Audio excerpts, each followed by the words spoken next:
it's time for your chance to win $1,000. The contest keyword is prize, Prize. You have until 25 minutes after the hour to enter it on the Fanatic app or at 975thefanatic.com, or you can text it, not to our regular text line, as Ray would remind you, to the special short code of 45911. 45911. One random entry wins $1,000 in this company-wide contest. Winners will get a call from Beasley, so make sure you answer your phone. Contest rules, 975thefanatic.com. Fanatic Parlay Cash stood up by Iron Mountain Men's Health. 5 chances every weekday to win, 8 a.m., 10 a.m., noon, 3 and 5 p.m. Once again, the contest keyword is prize. Next chance to win coming up at noon. Hooah! Middays with Marks. The voices you trust. John Marks, Sean Brace, and Ray Dunn. All Philadelphia, all day. 97.5 The Fanatic and the Fanatic app. Oh, boy, we're rolling on a Friday. A feel-good Yacht Rock Friday. We need something here, folks. Middays with Marks, 97.5 The Fanatic. I'm your host, John Marks. Good morning to everybody listening on 97.5 FM, WPN, Burlington, Philadelphia, on the Fanatic app, where you can listen worldwide, watching on YouTube, either live or on demand. Make sure you like and subscribe to 97.5 The Fanatic, as we have a lot to talk about today, and not a lot of it is good. We say good morning to Ray Dunn. Raymond, good morning. There's some guys dragging today. Morning, Johnny. Good to talk to you. Good to be here. Good to be awake, alert, alive, and ready for what is going to be a fun 4 hours. We're going to force it to be fun. It is going to be fun. Right. Okay. We're going to make it fun. We're going to try. So. I may laugh a lot more, but it's when people have the nervous laughter, they're not really laughing. It's a nervous laughter. Yeah. It's not like that, but it's kind of like that. I would go with if I didn't laugh, I'd cry. So I'll laugh. More like that. As we say good morning to Mr. Sean Brace. Oh, yes. Last night was not exactly how we drew it up, to say the least. 1-1 after the end of one, and then all hell broke loose. Detroit, pretty good team as well, especially on their home ice. But great to be with you, sir. Flyers still control their own destiny, as people like to say in the business. So I hear. We'll talk about that coming up. But, yesterday at, what was it, like 1:15, and I tried to tell Sean not to overreact, and Embiid really could be sick. No one would listen to me, Ray. I don't know what it was. No one would listen. I tried to be the voice of reason. He really could be sick. We shouldn't jump to conclusions based on that, but no one would listen to me. Nobody. It's amazing how that was timed. We were literally in the midst of the Embiid conversation as that news dropped. I was talking about you can't have erratic Embiid out there tonight, and all of a sudden you very cryptically are like, you hit the breaking news sounder, and I'm like, I watched the video. I didn't remember saying it. I say, is he ruled out? And then and part of it was that I had tried a couple times during the show. I had given my best to say that they were winning the game, and here's the reasons why or whatever. But first and foremost, I put a video out not long after that it came out that Joel Embiid had appendicitis. We said on the show yesterday that, hey, if he's really sick, he's really sick. Are you okay over there? What are you doing? Are you throwing up? No, you just all right. If you're watching on YouTube, Sean's trying to not throw up, or I don't know what he's trying to do. But anyway, so we'd even said, obviously, if he's sick, he's sick. If he has the stomach bug, because Sean was saying something like, well, like what would make them rule him out right now? And I said, well, he's obviously really sick, that he has the stomach bug and he's throwing up, or he has a high fever, or whatever. Nobody really believed that based on what happened the previous week. I assumed, here were the two things that I thought happened. You all right? I'm good. I can't talk to you and drink coffee anymore. You were trying not to spit the coffee? Yes. Just cracking up about everything. It literally was the timing. I'm sorry to just jump in here. Yeah, I almost spit coffee again everywhere. The video, the timing, we were literally talking about, you were trying to convince me that the Sixers were going to win that game, and then all of a sudden he hits the breaking news sounder, and of course he's not going to come with a break. Maybe A.J. Brown, he would do it. Something big, sure. Or if Maxey wasn't playing, it felt Sixers / Embiid related. And when he hit that center, I'm just like, he's not playing. I literally said, has he been ruled out? I don't know why I went to that, but just looking at Ray when he hit the breaking news sounder, that's what it felt like. And then it's the illness. And then so like naturally, and by the way, if you were one of the maybe 10% that didn't think that it wasn't one of the things of, well, he missed shoot around or he missed the team activity or he's still mad at Maury. I think that number needs to come down a little bit. 5%. Okay. But like I think most people, that was the initial reaction. I even called in the Colarulo after I fished around a little bit because the word I got was that, like, did you really? I went on the air. I didn't know this. My daughter was asleep in the back seat on the drive home. I saw the video and I was like, damn, all right. I was on the show with you. I didn't even remember you going. We know how you are. You get a little animated, you get a little fired up. We say things from time to time. I didn't think you said anything out of line. By the way, I don't think I said anything out of line either. However, when you're on the air and you more or less are saying, I don't believe, even list, and we listed qualifiers, and I even said it, because you said, why would you be ruled out at this time? And I said, well, if you're really sick and you know you're not going to be able to play. Correct. I didn't believe that was the case, but that's when you would be ruled out. Having to have emergency surgery would be one of the reasons why you've been ruled out. I mean, we'll talk about the Embiid portion of that and just the luck that he has with everything that's going on. But just kind of from the start, I put out a video and I apologized. And little did I know it'd be picked up by awful announcing and some other sites as well. Little do we know as well. It wasn't the intention. It's like, damn, all right. I didn't think you said anything online. John, I was asking myself, I'm like, because you were the one that said if a bad flu was a good enough reason. And I was like, hell no. Get in there and play, dude. Like, this is go time. This is the most important game of the season. If you are that sick, you got to give it a chance. You throw up on the floor, but you have to get out there and play. Right, unless you physically can't, which he obviously physically couldn't. So even with the Maury stuff from last Friday night, even from the missing the team activity and being ruled out, they're the reasons why we jumped to that conclusion. Correct. His injury history, I really don't think I need to explain much further why I did it. But with that being said, when you go on the air and you say, I believe that he is faking this and this isn't the reason why he's not playing, I should apologize. Forget about the fact that we're the flagship station for the 76ers and I'm not a fan. I'm in front of a microphone. Whether or not I feel like I really did anything wrong, which I don't, I should still say I'm sorry. And I was sorry. I mean, I felt terrible. Yeah, well, good. I think if you feel that way, then you should. I'm not opposed to apologizing. I'm not a guy that sits here and says I get everything right. You know me. You've known me for a long time. I've known you just as long, and I don't think you did anything wrong. But if you felt that way, good on you. I know a lot of people said the same thing underneath the video. Oh, you looked at the comments. Yeah, the comments were mixed. There were a lot of people going, look at you. Good. I appreciate that. This is a stand-up guy. I've never seen anybody apologize. Just don't end up in Vrabel's bungalow down there in Sedona. No, but with that being said, and this isn't a pat on my back, Ray. This was just immediately like, oh my God, I feel so bad. This isn't the flu. He had to have emergency surgery, man. And it is JoJo, and we have that love relationship with JoJo. There's a reason why a lot of people reacted the way that we reacted, and I'm not going to apologize for that. I did feel bad. Now on the whole thing. I mean, damn, dude, he's broken orbital bones in his face twice. He had Bell's palsy in the playoffs before. Who the hell had Bell's palsy in the playoffs, right? Now he's having emergency surgery because he has appendicitis. Ray, this isn't even knees. If it was just his knees that always gave him problems, in the playoffs, it's not the knees. He's had the orbital bone in the playoffs. He was playing with that stupid mask. Twice. Twice. Remember he took the mask off and he wasn't supposed to take the mask off, and that became a thing? There's just so much that goes into Joel Embiid. He can't even just get injured. It has to be this crazy stuff. It is ridiculous. We've learned more about the human body through the Joel Embiid experience than we did in the American education system. You're right. It's insane. Yeah, I think a lot of people out there know what Bell's palsy is because of Joel Embiid. I'm one of those guys, yep. It wasn't this year. It wasn't just the knee. It was the shin. Then it wasn't the knee that was the problem. It was the other knee. My neck, my back.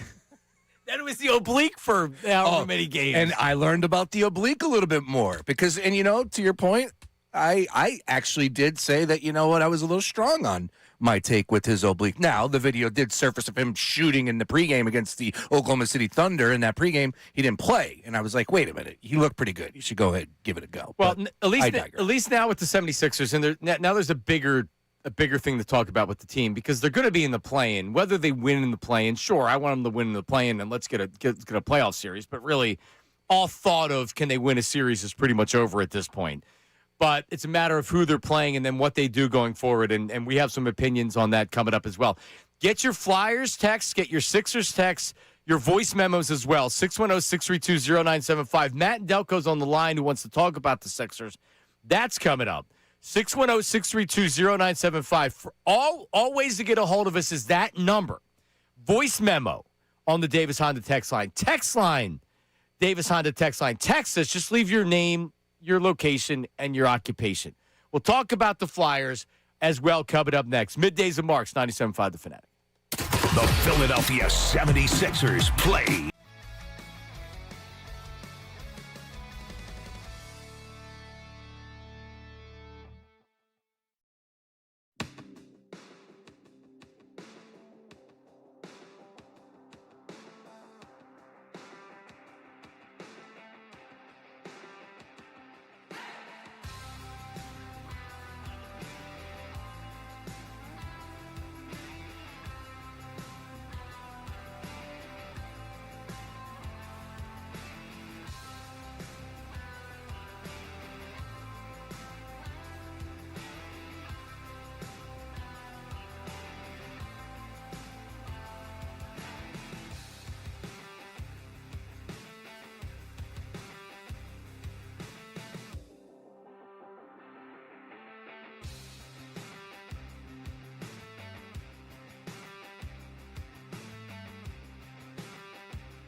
Practice and great film session, and we were getting up and down the court, and he was a part of all that. You know, that's what hits you a little bit in the stomach when you get that news.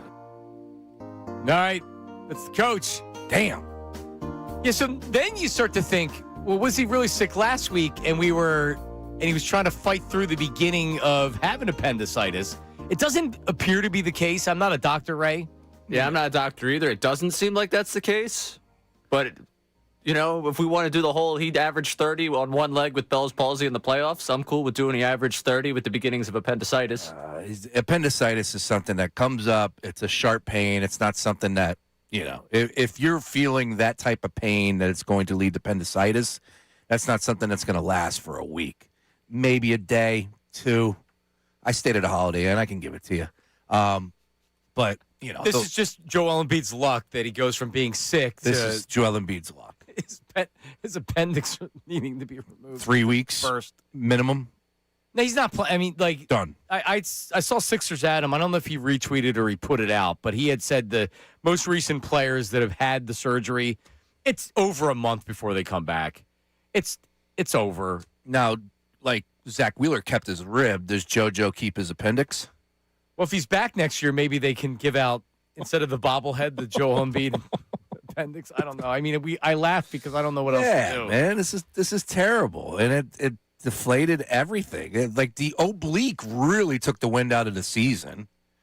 That injury just crushed the momentum, and of course, you got Maxey who gets hurt a little bit later, and then now this. Like that team is cooked. Now they fought in the fourth quarter and made you sweat. They made a run. Yeah, I was on the -5.5. I won't lie.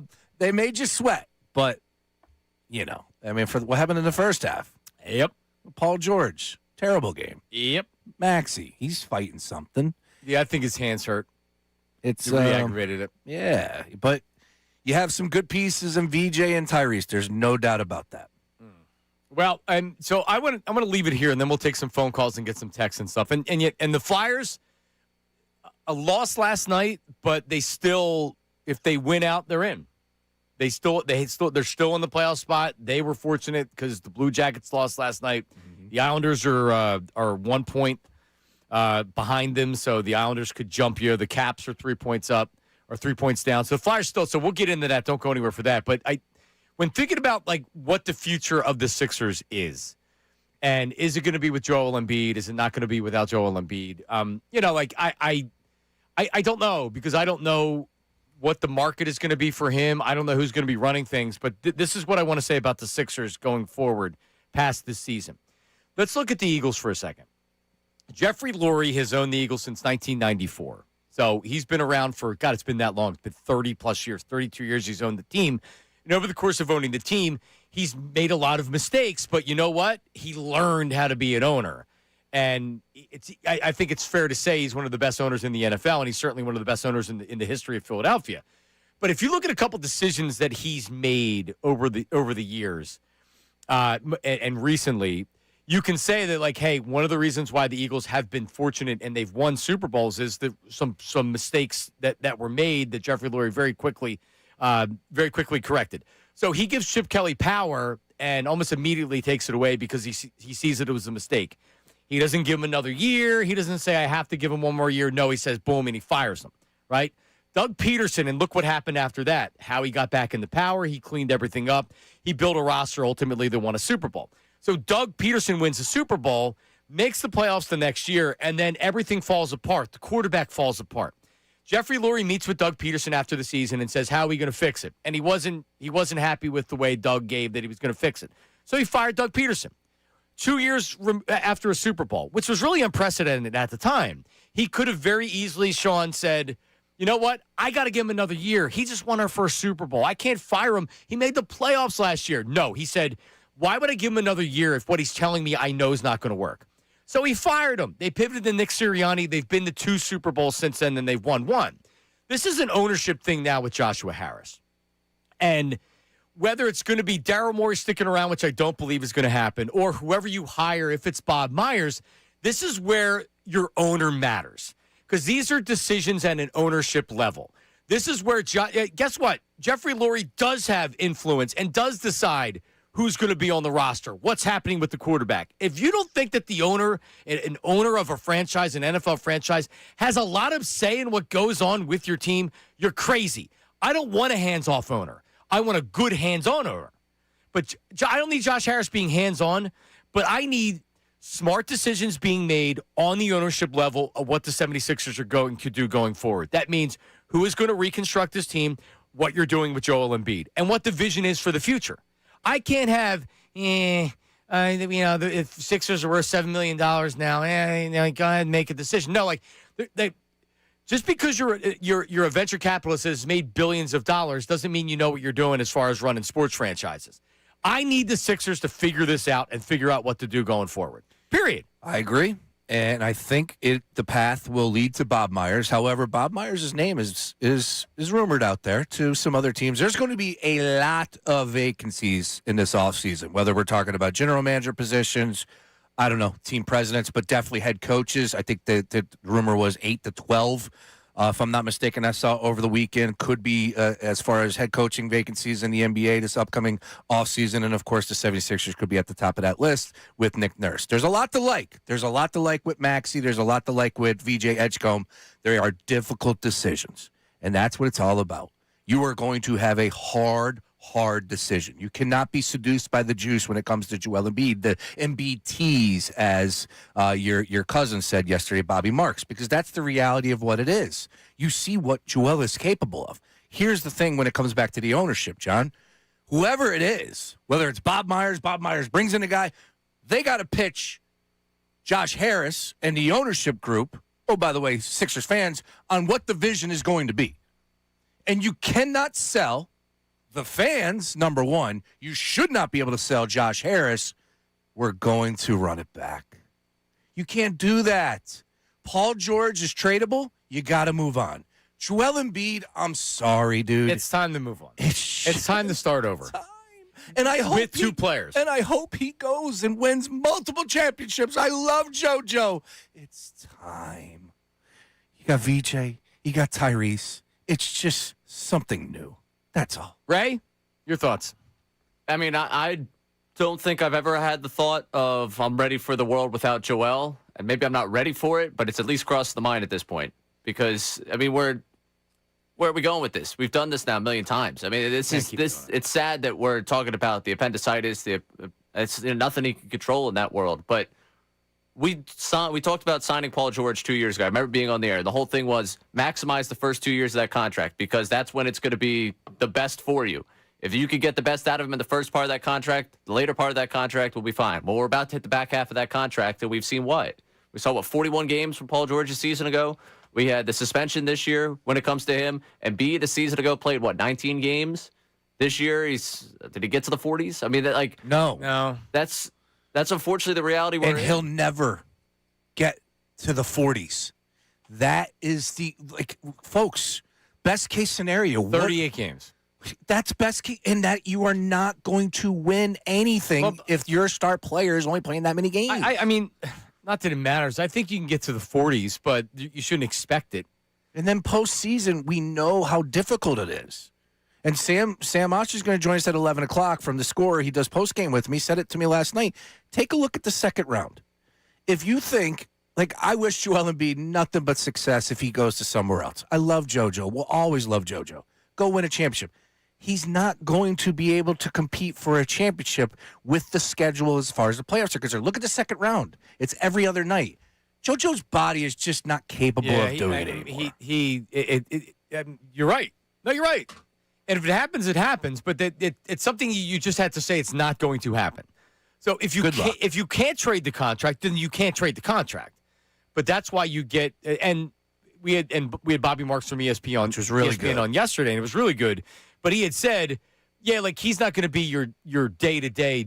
He's going to be your vision maker, and he's going to oversee everything in the franchise. It's kind of like Dave Dombrowski. Preston Mattingly is the GM of the Phillies. Dave Dombrowski is the one that's making decisions. And that would be Bob Myers with the 76ers, which I'm comfortable with. But that at least it feels like there's an adult in the room of somebody that I can trust that's also done it with another franchise. So that's good. It doesn't mean that it's going to be easy to do. No. You have VJ and you have Tyrese Maxey. So now you have to, and Daryl Morey's done a really good job of drafting. But how do you go from those two young, good players to being a team that can make it to an Eastern Conference final? Sean, we went through the whole process, not even make an Eastern Conference final. Yeah. And now what? We want to build it back up to maybe win a first-round series? I mean, Jesus Christ. This is so bad. It sucks so bad. It really does. It's painful. It's painful. All right, go to the phones. Matt in Delco. Matt, good morning. How are you?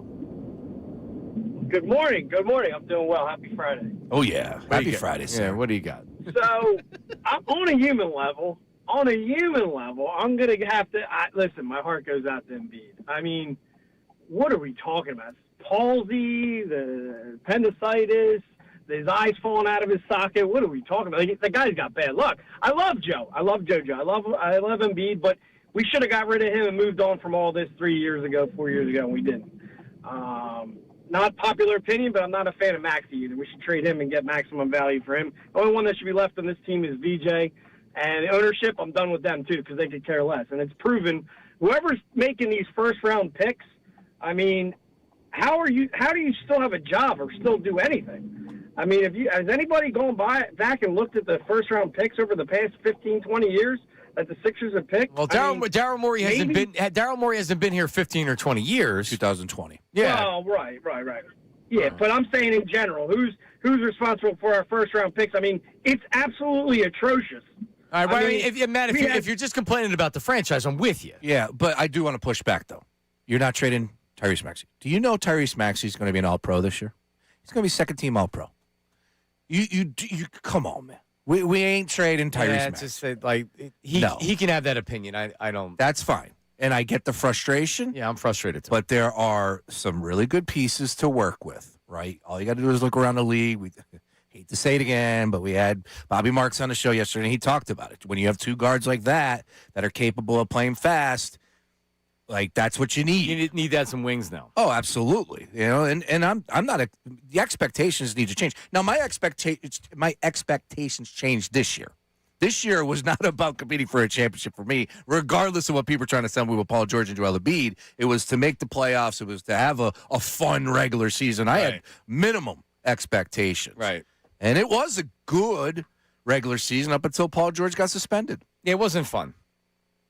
I had fun until the McCain Paul George nonsense. It was spot like Edgecombe being good and watching him play has been fun. Yes. But overall, was it a fun season this year? Half. Paul George gets a drug suspension for 25 games. Yeah. Like really, Embiid, the injury stuff, you have to expect that. Maxey goes down. I mean, Maxey elevated his game in the first half of the season. Now you see some inconsistent play here down the stretch. He's also injured. Yes. You know, he's kind of has an injury history, getting a little injury history as well. That's fair. But he's definitely outplaying my expectations for Tyrese Maxey. But he continues to get better every year. But here's the reality of it. Ray, tell me if you agree with this. That it's all well and good having Tyrese Maxey and VJ Edgecombe, and if you're going to keep Paul George or whatever, how many games you win like that if you were to trade Joel Embiid? 33? I mean, right now it kind of feels like where you're maxing out, somewhere in the low to mid 40s. So you're maybe a play into. I don't think they're winning 40 games with just with this roster minus Embiid. Well, I mean, it depends how they spend that money. Yeah. If they get deeper as a group. Well, you're not spending the money, you're trading the money. So whatever you would get you get it back for like Embiid. The expiring contracts you get there. Yeah, whatever that ends up you being. could add some rotational players. You got to get creative. Is it making you better? See, here's the problem. How do you get better from here? And I hate to say that you lose enough games to where you're getting this young wing that you need, but isn't that the truth? Are you saying the T word? No, you can't. Well, no, and like I don't even want to say that, but realistically. So here we go again. No, but you guys are telling me that they're a 40-win team. They're a 40-win team with the roster they have minus Embiid. What does that get you? Picking in the teens? Right? Okay, you can draft a good player in the teens for sure. You can also not draft a good player in the teens. No. It's just it's so hard to build it. So hard to build in the NBA. Oh, man, it just hasn't happened, and it's not going to happen with JoJo. He continues to get older. He's not, turning back the hands of time here, and it's just too much of an ask at this point in time. He's not capable of being the 3 guy. He's clearly not. He's not doing the right things behind the scenes, apparently. I mean, just last week he missed a shoot around, right? And they were frustrated enough to rule him out immediately. So it's time. And I'll also say this: I highly doubt Joel Embiid wants to get traded because of how well he has it here. You really see? I think Ray, I think that Embiid realizes it's time to go. Got that new contract. Life is good here in Philly. I run the show. Yeah, but he can't run the show anymore. All those things have to change. And if according to who? The new GM? If they want to trade him, all right. So like I'm me, but let's say that I have a resume like Bob Myers. First conversation is that all these things need to change. All of them need to change. Joe, I love you. You're an all-time 76er. I love you. All these things need to change. Yeah, I know they need to change. And then if they don't, they need to be handled immediately. But like they'll look to move them. It's a matter of whether you can or not. Yeah. And if it's worth trading them. Because if you're getting a bunch of bad contracts that aren't expiring contracts, they won't do that. I wouldn't either. I mean, maybe if they're 2 years, so you can get out from underneath the salary before that. But don't expect a lot in return for him. No, I would never expect that, but I think you have to check the pulse, and you know better than most. Check the pulse of the fan base, where we're at. I think a lot of people are in the same position right now where I am, and regardless of this sickness, this illness, what are we calling it? The surgery, appendicitis, right? Like, regardless of this situation, this conversation was coming our way. Yep. Maybe not today. When the season ended. Maybe next week. Yeah, Tuesday or Wednesday. Last week ensured that the conversation was happening. Correct. With the illness and calling out Maury and things like that. Let's go to George. George is calling from Vegas. Hello. What's it? Is it 8:30 or 7:30? I can never remember with the time change. 7:30 out in Vegas right now. It's beautiful. What's up, George? Hey, how you doing? I'm actually from Philadelphia, just so you guys know. But I just wanted to say we cannot go another season with Joel Embiid. We can't do it. Stop doing the fans like that. You're killing us. Joel Embiid is holding the whole Sixers organization hostage because they can't move on because of his $50 million a year contract. I wish it was only 50. He just got to go. And thank you, Daryl I don't Morey. want to see it no more. I'm with you, George. Yeah, please let him go. Please. Yeah, I'm with you. And this one's a tough pill to swallow because it's not like, a missing practice or anything like that. This is a legit deal as far as surgery is concerned. But it's a culmination of everything. We've seen how it's playing out. And, oh, by the way, everyone else continues to put it together, including Boston, New York. You got Detroit. Like, all these teams are just coming up and continuing to get better every single year, and we're going the wrong way. But the Sixers can't get better because Embiid is holding the whole Sixers organization. How can they improve? They paying him and Paul George like $100 million a year. Ridiculous. So Embiid's making 58 next year, 62.6 in 2028. Does he get to 70? And then he has the player option in 2029 for $67.2 million. Oh, you think he'd pick that one up? He may decline it. I'm going to say, no, I'll be a free agent and see what's out there. Dude, why did Morey give him that deal? I know a lot of people bring that up. I understand why, because the only chance for Daryl Morey to win here is with Joel Embiid. He just screwed the franchise, though, right? Oh, yeah, totally. And he didn't care about that? Like, hey, I'm only going to be here. Well, I think the justification is that, yeah, I'm going to be here, and if this doesn't work out, but he's thinking, if I don't make Embiid happy, he's eligible for this contract. If I don't make him happy, then he could – because if you remember, there was a lot of positioning going on as far as could he go to the Knicks and his relationship with Leon Rose up in New York. Sure. And perhaps that's something Daryl Morey – because now Daryl Morey, this is about his ego. And him losing Joel Embiid to the Knicks because he demands a trade or he is, you know what, I'll be a free agent, I'll go sign up in New York. Now, none of those things were likely to happen just because of money, but I'm sure that played into it. If the Sixers were ever going to win, they were going to win with Joel Embiid being healthy and figuring it out. Yep. Now, from the ownership standpoint of Josh Harris, he had to be convinced, hey, it's a good idea to give a guy with bad knees all this money. And I'm sure he's mad as hell about it. Because Morey's the one having to sell him on it. This isn't Morey's decision. Wasn't that a Stephen A. report where he said the ownership was not happy about it? So Stephen A. said that, I talked to Magic Johnson. And you know Magic Johnson's owns the Commanders with Joshua Harris, right? Oh, yeah. Josh Harris not happy. Obviously. That's good Stephen A. Yeah. Very theatrical. Now, can you get up there, though, like Stephen A? I cannot. No, you can't. I get very short spurts of doing This Stephen is bad. This is very, very bad. Yeah, but he let it be known that he talked to Magic Johnson, and by the way, Josh Harris has told Magic Johnson he's very unhappy with the decision to sign Joel Embiid to that contract. I'd be too. That's my money. That's a couple $100 million to a guy that probably can't play. Oh, and by the way, he's a pain in the ass with a lot of other stuff too. Mm-hmm. All right, so yeah, it's a mess. It's an absolute freaking mess. I mean, being a 76er fan, and I give the diehards a lot of credit because I've kind of just been like, all right, I can't take it anymore. I watch sports to have fun, man. Yeah, that's where I'm at 99% of the time. And then this year, January 22nd, I had this brilliant idea. Brilliant! Let me get my boys and let's do a post-game show.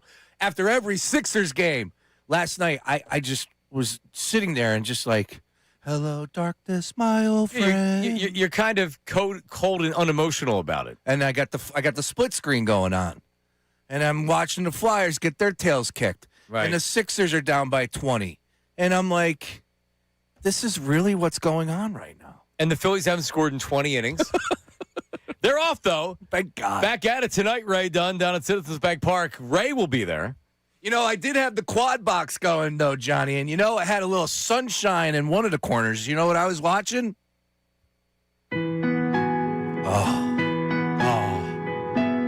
If there's one thing that couldn't make me feel better, Oh, my goodness, man. Off and running. Glorious day down there in Augusta, Georgia. Rory McIlroy. oh, man, I can just, the smugness I can feel off of the TV when I look up at the Masters broadcast right now. We'll break it down later on. What? We'll break it down later on. Oh, whoa. It's the bird microphone. Yeah, we have a live microphone down there. Ray put it in a bush. That's really loud. It's a lot.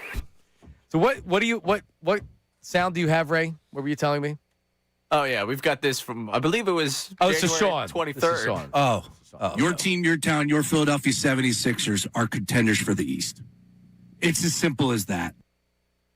To be fair to you, Sean, it is kind of poetic that the season pretty much ended in Houston because it was the That's true. Rockets they beat that allowed you to make that statement. Full circle. Yeah. Well, Ray, I mean, Wow. I was in. That was my worst take. That's my worst take. That's leader in the clubhouse for the worst take of the year. That you don't have to apologize about. Oh, yeah, for sure. I would say our 1 o'clock hour yesterday might be. I would say for sure. Yeah, that's leader in the clubhouse. So step on up if you can beat that take, boys. But that also was kind of like that was fun though. When you saying that, we all had fun with it. I felt it. I know you did, I was feeling it. but it was fun. There's a reason why we clipped it. Yeah, you may have believed it. Nobody else did. I'm pretty sure when you were in Disney, you followed up with that a month later. And also, there might be another one from February. I just went through January down there. Yeah. Yeah, then We'll have that coming up. There was multiple. Yeah, there were times All I right. was Well, fleeced. listen, they are going to be in the play-in, and we'll kind of update you on who they could be playing or what they're going to be doing. And Is that if a they home do game? win, could be. We broadcast live from the. Oh, I'll tell you what. Ray said something to me yesterday. Yeah. Said he wants to do man on the street. Boom. Man on the street following the end game. Afterwards in the the Xfinity Mobile Arena parking lot. What about Stateside Live? You don't have to twist my arm to get me down Yeah, there. Ray's already going to be there. Yeah. Ray would be a really good man on the street. Fly. He would be because he's quick. Yep. Flyers hold final playoff spot, 2 points up in the Metro over the Blue Jackets who lost, 1 point up on the Islanders. Do I have this right, Ray? Who beat Toronto last night, and then the Capitals were idle. They're 3 points up on them. At the Jets, home against Carolina, home against Montreal. So if they win out, they're in. If they don't, then it's going to be determined by what the other teams do. Does 2-1 get them in, Ray? Man, I'd love to hear a Flyers fan's opinion on that. What about 2 wins and an overtime loss? Oh, that's good. You're getting that all-important point is the difference. Right, that might get them in. You got to salvage that point. When you look at their record, I think they're 40-27, and then a bunch of the overtime losses. What team doesn't get in the playoffs when they are 13 games over 500? I know there's the overtime losses, which are losses. Anyway, 610-632-0975. All right. Flyers, Sixers, voice memos, phone calls. 610-632-0975. Middays with Marks, 97.5. The Phillies are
Also, yeah, mark that one down. You're damn right I said it. But that was the second time. The first time he meant it. The second time he didn't really mean it. He was trying to believe it. Larry David? Kind of meant it. Yeah. Again, a little bit has to do with the fact that following these games, you get trapped into it. You can see flashes. And oh, by the way, the regular season's poison too, as well. I just want to point that out. Like, just because your team is good in the regular season, that means nothing. Nothing. Postseason's a different monster. Like, you know. But imagine our team actually having a chance to win the East and go to the NBA final. Imagine our hockey team making the playoffs and winning a couple rounds. Even if they don't win, we haven't even had that. We haven't even had that with the Sixers. Even when they would win a series, it'd be marred by Embiid has Bell's palsy, or they haven't made it out of the second round. This is awful. Austin and I were talking today that maybe we just sacrificed everything as a city for the Eagles to be a dynasty, or like one of the best teams in football. Ray, it was a sports radio-y topic. Would you give 10 years of being bad for the Eagles for one championship? And I was always saying, well, they're not exclusive from each other. Why can't you win a Super Bowl and be good? But everybody said yes, and it's like, no, you wouldn't. We just sacrificed everyone else. We didn't sacrifice 10 years of Eagles football. We sacrificed 4 decades of Flyers hockey, the winter teams, 3 decades of Sixers basketball, and we nearly did it with the Phillies. Can we have a voice memo on the Davis Honda text line 610-632-0975? I don't know if it's Sixers or Flyers. I know you have a bunch of them in there, but give me a voice memo. What do you got? Hey guys, it's Anthony from Paoli. Johnny Marks, I do think the Sixers can be better without Joel Embiid. Because what's the difference? He's not playing anyway. He's not really contributing. The few games that he does play, they win, okay. But I'd rather have players that are going to be on the floor and help contribute to the growth of this team. So if they're going to trade Joel and get better pieces, I'm all in for that. I'm over the Joel Embiid era, and I'm also over the whole Daryl Morey situation. I think as long as Daryl Morey is the GM of this team, they're not going to do anything because he's a complete moron. Like, what was the whole point on trading Jared McCain? I don't understand that. It makes no sense. That's where I am with the Sixers. I was all in with them making the playoffs and having something to be excited about, but they're not even going to be a regular playoff team now. They're going to be a play-in team, and it's probably not going to fare well for them. So, see what happens. Yeah, I mean, it was a good message, and I agree with everything, but from the very beginning. Yeah, we agree. It's time to move on and move forward and build this team post Joel Embiid. Don't expect them next year to achieve as much as they've done this year. Realistically, they're not making the playoffs. Or, I think you can make the case they're not making the playoffs if they don't have Joel Embiid. Look at their record without Joel Embiid. Now, you would have players instead of Joel Embiid. That doesn't mean that they're going to be players that influence wins. So, just everybody's expectations. I know everybody wants to get rid of Joel Embiid now, or a lot of people want to get rid of Joel Embiid now. I'm with you. Realize that getting rid of Joel Embiid doesn't make your team better, though. Mm-hmm. The best ability is availability. Some of the guys who are going to be available to play don't have the ability. Right. So, does this need to happen? Yes. Should you expect the Sixers to be as good or better? Absolutely not. They're not going to be as good. And the upside's not going to be there. There's not going to be upside. You're literally rebuilding with 2 really good younger pieces that can be a part of your rebuild. You have a lot of work to do to get yourself to where the Sixers have the upside with Joel Embiid. And I'm tired of the upside, man. Yeah. I'm out. I'm out on all of it, but still. You had two seasons to show me on the upside, and we have not been. We've been anywhere but up. All right, so we got to get to this now because we need to break early during this one here. All right, so we brought Negative Nate in the studio because he's our resident Flyer. No, you can keep playing it. Keep playing it. We have to play the whole thing. He likes the Union and the Flyers. He went to church, so he's tired. If he doesn't watch it, he's going to get fired. His name is Negative Nate. Negative Nate. Negative Nate. Negative Nate. Negative Nate. Negative Nate. Nate's negative on everything but the Flyers and the Union. And I had asked last segment, I'm like, well, with the Sixers, I feel like I know what's going to happen. With the Flyers, I don't know if I should feel good about their playoff chances or not. That's when we bring in a Flyers expert like Nate. The problem is he picks them to win every night. So he's the Flyers fan that I don't know if I can trust as far as a true analysis. Like last night I asked you about the game, and you're like, oh, yeah, they'll win. I'm like, well, why? Oh, they're fine. They'll win. I mean, I was pretty confident that they're going to go into it and win. But they didn't win. Why? Why? I don't know. The vibes are high right now with the Flyers. Okay. All right. Like, I'm not going to go into a game like, oh, yeah, they're going to lose by like 4 goals. Nah, like, why would you want to do that? But Scotty Hartnell with us yesterday had said, like you could tell that he thought it was going to be a tough game. But he's a paid analyst, and you're negative Nate. But you're positive on the Flyers. So as a positive Flyer fan, how do you feel about making the playoffs? Great. Yeah, I think I'm still pretty confident that they'll make it in. The biggest game from this stretch will be Saturday or tomorrow against Winnipeg.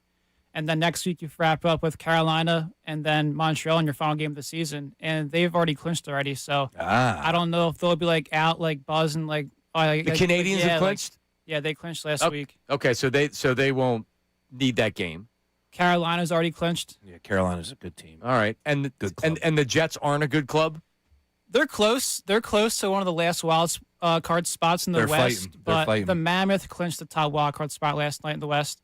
So number 2's up for grabs. I mean, so the Jets will be out fighting, but I mean, I think the Flyers can take them on though. By the way, the Jets have now won 3 straight, Johnny. Uh-oh. Yep. So hot team. Ray, I'm not being swayed a lot by Nate. It just feels like he's a big Flyers fan that wants them to win. Well, there's still time left. Still got games to play. They control their own destiny. Yeah, like everyone's been saying. Hey, they lost last night, but the sun came up today, so it's another day to prove something. I'll tell you what, I think this is going to come down to the 2 home games. Yeah. That's what it's I think everyone's known that too. I didn't. Well, now we know. I thought last night they were going to go up there and come away with a victory. You didn't know a lot of things about the Flyers until 3 days ago. Oh, negative Nate. Negative Nate. Wow. Yeah, we still don't. Nate asked me, can I name 5 Flyers, and did I not perform that task, Well, sir? I was wearing my Konechny jersey too. And I know Konechny. Konechny's the one wires of in the brain weren't connecting. One of the better players out there to root for. Yeah. All right, there he is, negative Nate. Not negative Nate on the Flyers, though. He says, yes. He sounds like you with less enthusiasm talking about the team winning. Yeah, that's Nate. But here's the deal. Appreciate it. I am believing what he's trying to sell right now, and it's going to come down to the 2 final, and we'll see what happens in the home barn. Nate, we need it, man. Oh, yeah. We're struggling right now. Especially if it's Flyers Penguins first round, that'd be awesome. Oh, man. We have so many plans if that happens. Tell me a better series in the first round in the NHL. As far as TV is concerned. For sure. All right, Nate, thank you very much. Sam Ostry from The Score is going to join us to talk 76ers. He's got opinions on what they should do going forward. We'll talk about that coming up next. Middays with Marks, 97.5 The Fanatic. All right, let's talk about it. We're constantly on the air talking about the BetParks app because that's where I go when I'm looking for lines, looking for online casino and more. So we had talked about our basketball team. Yesterday, to make the playoffs, they were minus 835. Today, not so much with Embiid going down, but there's a ton to do, right? So you can live bet games. You can bet before games, after games, futures, and everything else. And you can do that right there on the BetParks app. It's the only app I would ever recommend. So you should definitely check it out. But also, how about this? All your favorite casino games right there on the app. Hundreds of hot online slots and more. So check it out right now. New casino users get $250 bonus spins, 250 bonus spins on the hot online slot game Gold Trio Leprechaun's Luck. Plus up to $1,000 casino bonus back in the first 24 hours. BetParks online casino and sportsbook app, where there's always another way to win. You must be 21 and in PA, New Jersey, Michigan, or Maryland. New users only. Terms and conditions apply. See BetParks.com for details. Casino bonus must be wagered. Gambling problem? Call 1-800-GAMBLER. Now on 97.5 The Fanatic Sports Update. Tough 24 hours. I'm Ray Dunn with this Fanatic Sports Updates brought to you by Positive Coaching Alliance. Questions about youth or high school sports? Positive Coaching Alliance can help. PCA, a national nonprofit, develops better athletes, better people through sports. Info at positivecoach.org. Joel Embiid underwent appendectomy yesterday, in Houston as the 76ers were in town to face the Rockets. Embiid's regular season certainly over. And it would appear if the 76ers aren't able to make a playoff run that his season would be over. Sixers lost lost last night, 113-102 to the Rockets. They remain in play-in territory. They're still the 8th seed in the East, now 2 games out of that 6th seed, trying to avoid the play-in tournament. Flyers lost 6-3 to the Red Wings last night, remain in 3rd in the Metro, still control of their destiny. And the Phillies have the Diamondbacks tonight at 6:40. Jesus Luzardo on the mound for the Phillies. They begin a 3-game set over the weekend. This update's also brought to you by the Crohn's and Colitis Foundation. The Crohn's and Colitis Foundation has led inflammatory bowel disease research and care for over 50 years. Learn more at crohnscolitisfoundation.org. I'm Ray Dunn, your home for the Sixers, Flyers, and the Union. 97.5 The Fanatic and the Fanatic app.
need to do Yacht Rock every Friday, but we needed it today. Oh, definitely needed it today. Not only did the Sixers lose, it's almost the most Joel Embiid thing ever that he has to have emergency surgery for appendicitis. Unbelievable. After everybody thinks he's faking it and fighting with the team because of the previous week. I said it encapsulates this season. It almost encapsulates his career. Am I allowed to say that? I know we've had some great plays with JoJo, and he's been an unbelievable player, but how do you define his legacy, his career with the 76ers, if it is all coming to a close? I mean, whether it's over or not, I think it's impossible not to. It's glass half full, glass half empty. If you're not an Embiid fan, you'll talk about the negative stuff. If you're a huge Embiid fan, you'll only talk about the good stuff. And then the people that are like, well, it's, it doesn't have to be one way or another. I say it all the time. I haven't been a particular I'm not a Joel Embiid fan necessarily. I don't like the way he conducts himself off the court and as a leader and whatever else. It's undeniable how much talent he has, and he's been one of the best 76ers of all time. He just has. Whether or not they've had the success, Charles Barkley never made an Eastern Conference final. Just saying. And Charles Barkley is one of the best 76ers of all time. Joel Embiid's been better than Charles Barkley. Oh, yeah, definitely. So, I think, just to be fair, but it's impossible not to look at it. I mean, we could ask the question of, is it like a waste of talent? Has his career been a waste of talent? Man, the biggest thing is he can't stay healthy. Yeah. That's the biggest thing. He just can't stay healthy. To discuss from the score, and I keep forgetting, Sean, I'll look down on the phone line and be like, well, Sam's not there. No, he's actually joining us That's right. on Zoom, as we now have interviews on Zoom. Sam Ostry of The Score joins us right now. Middays with Marks, John Marks, Sean Brace, Ray Dunn. What's up, Sam? What's going on, guys? Thanks for having me. I don't know if I'm going to help with the Feel Good Friday vibes, but I'll do my best. Well, no, good. I don't need you to help. No, and I'm okay. I'll make it through the 4 hours today. I might see what happens with the Phillies tonight. I'm okay. Yeah. Because you know what it is, Sam? If you've been expecting anything more from the 76ers, deep down, even with positive Sean, and when I said I'm in, if deep down you should have been expecting something like this to happen. Because it was inevitable that it was going to happen. Was I expecting appendicitis and emergency surgery? No. But with Joel Embiid, I guess you have to expect the unexpected, I guess. Everything's on the table with this guy. I mean, any injury you could make up, an orbital fracture, Bell's palsy, now appendicitis, whatever it is. And I think the question you were asking earlier, is it a waste of talent, is a reasonable one. And whenever we litigate Joel Embiid's career as a Sixer, when it comes to a close, you're going to look at the fact that he is the only MVP in the last 40 years to not make a conference finals. I mean, even Derrick Rose, who had a really short prime, made a conference finals. So that kind of says everything about how great he is as a talent, but it didn't necessarily translate to team success for injuries, for some of the playoff shortcomings, whatever it is. So, yeah, I think that's a reasonable question to ask. All right, so where do they go from here? And, I don't know how you run it back next year, but I also don't know what the trade market will be. Do you trade him just to trade him? Are you only trading him if you feel like, all right, I know that I'm not getting everything that I thought 2 years ago I could have gotten, but at least I get some draft picks. At least I get a rotational player. How do you handle it? I think it's largely going to depend on who's running the show. But whether it's Daryl Morey, who's going to kind of advocate for himself of why he should keep his job, or it's a guy who comes in who's interviewing with Bob Myers and Josh Harris, your pitch can't be, oh, yeah, we're just going to run this thing back, and our ceiling the last 3 years has been a play-in appearance. We're just going to hope, pray to the basketball gods, that Joel Embiid will play half a season. Let's just hope for half of a season. That can't be your pitch to Josh Harris and the ownership group. It has to be, what is the exit strategy for Joel Embiid? We can't have him for another 3 years, whether that's trading him for this offseason at next year's deadline. But I think this is the first time that whoever's running the show is going to have real conversations about how are we getting off of Joel Embiid, the contract, and Joel Embiid, the player. How realistic is it to move off that contract, though, Sam? Like, pennies on the dollar, you just willing to move off of him completely here, salary dump? I mean, how how drastic are you ready to take this with removing Joel Embiid from future plans here with the Sixers? Well, Bobby Marks said it on your guys' show yesterday where he said any contract is movable. And I think that's kind of a misconception a lot of Sixers fans have where they're like, oh, you can't move this contract. He's getting paid too much. No. Bobby Marks was spot on. Every contract is movable in this league, and I think you're not going to get a lot back. I think you might get something back because he's not entering the offseason with some major knee injury or some surgery, so there might be some value for him. I don't think you're going to get some huge haul. But the question is getting rid of Joel Embiid addition by subtraction?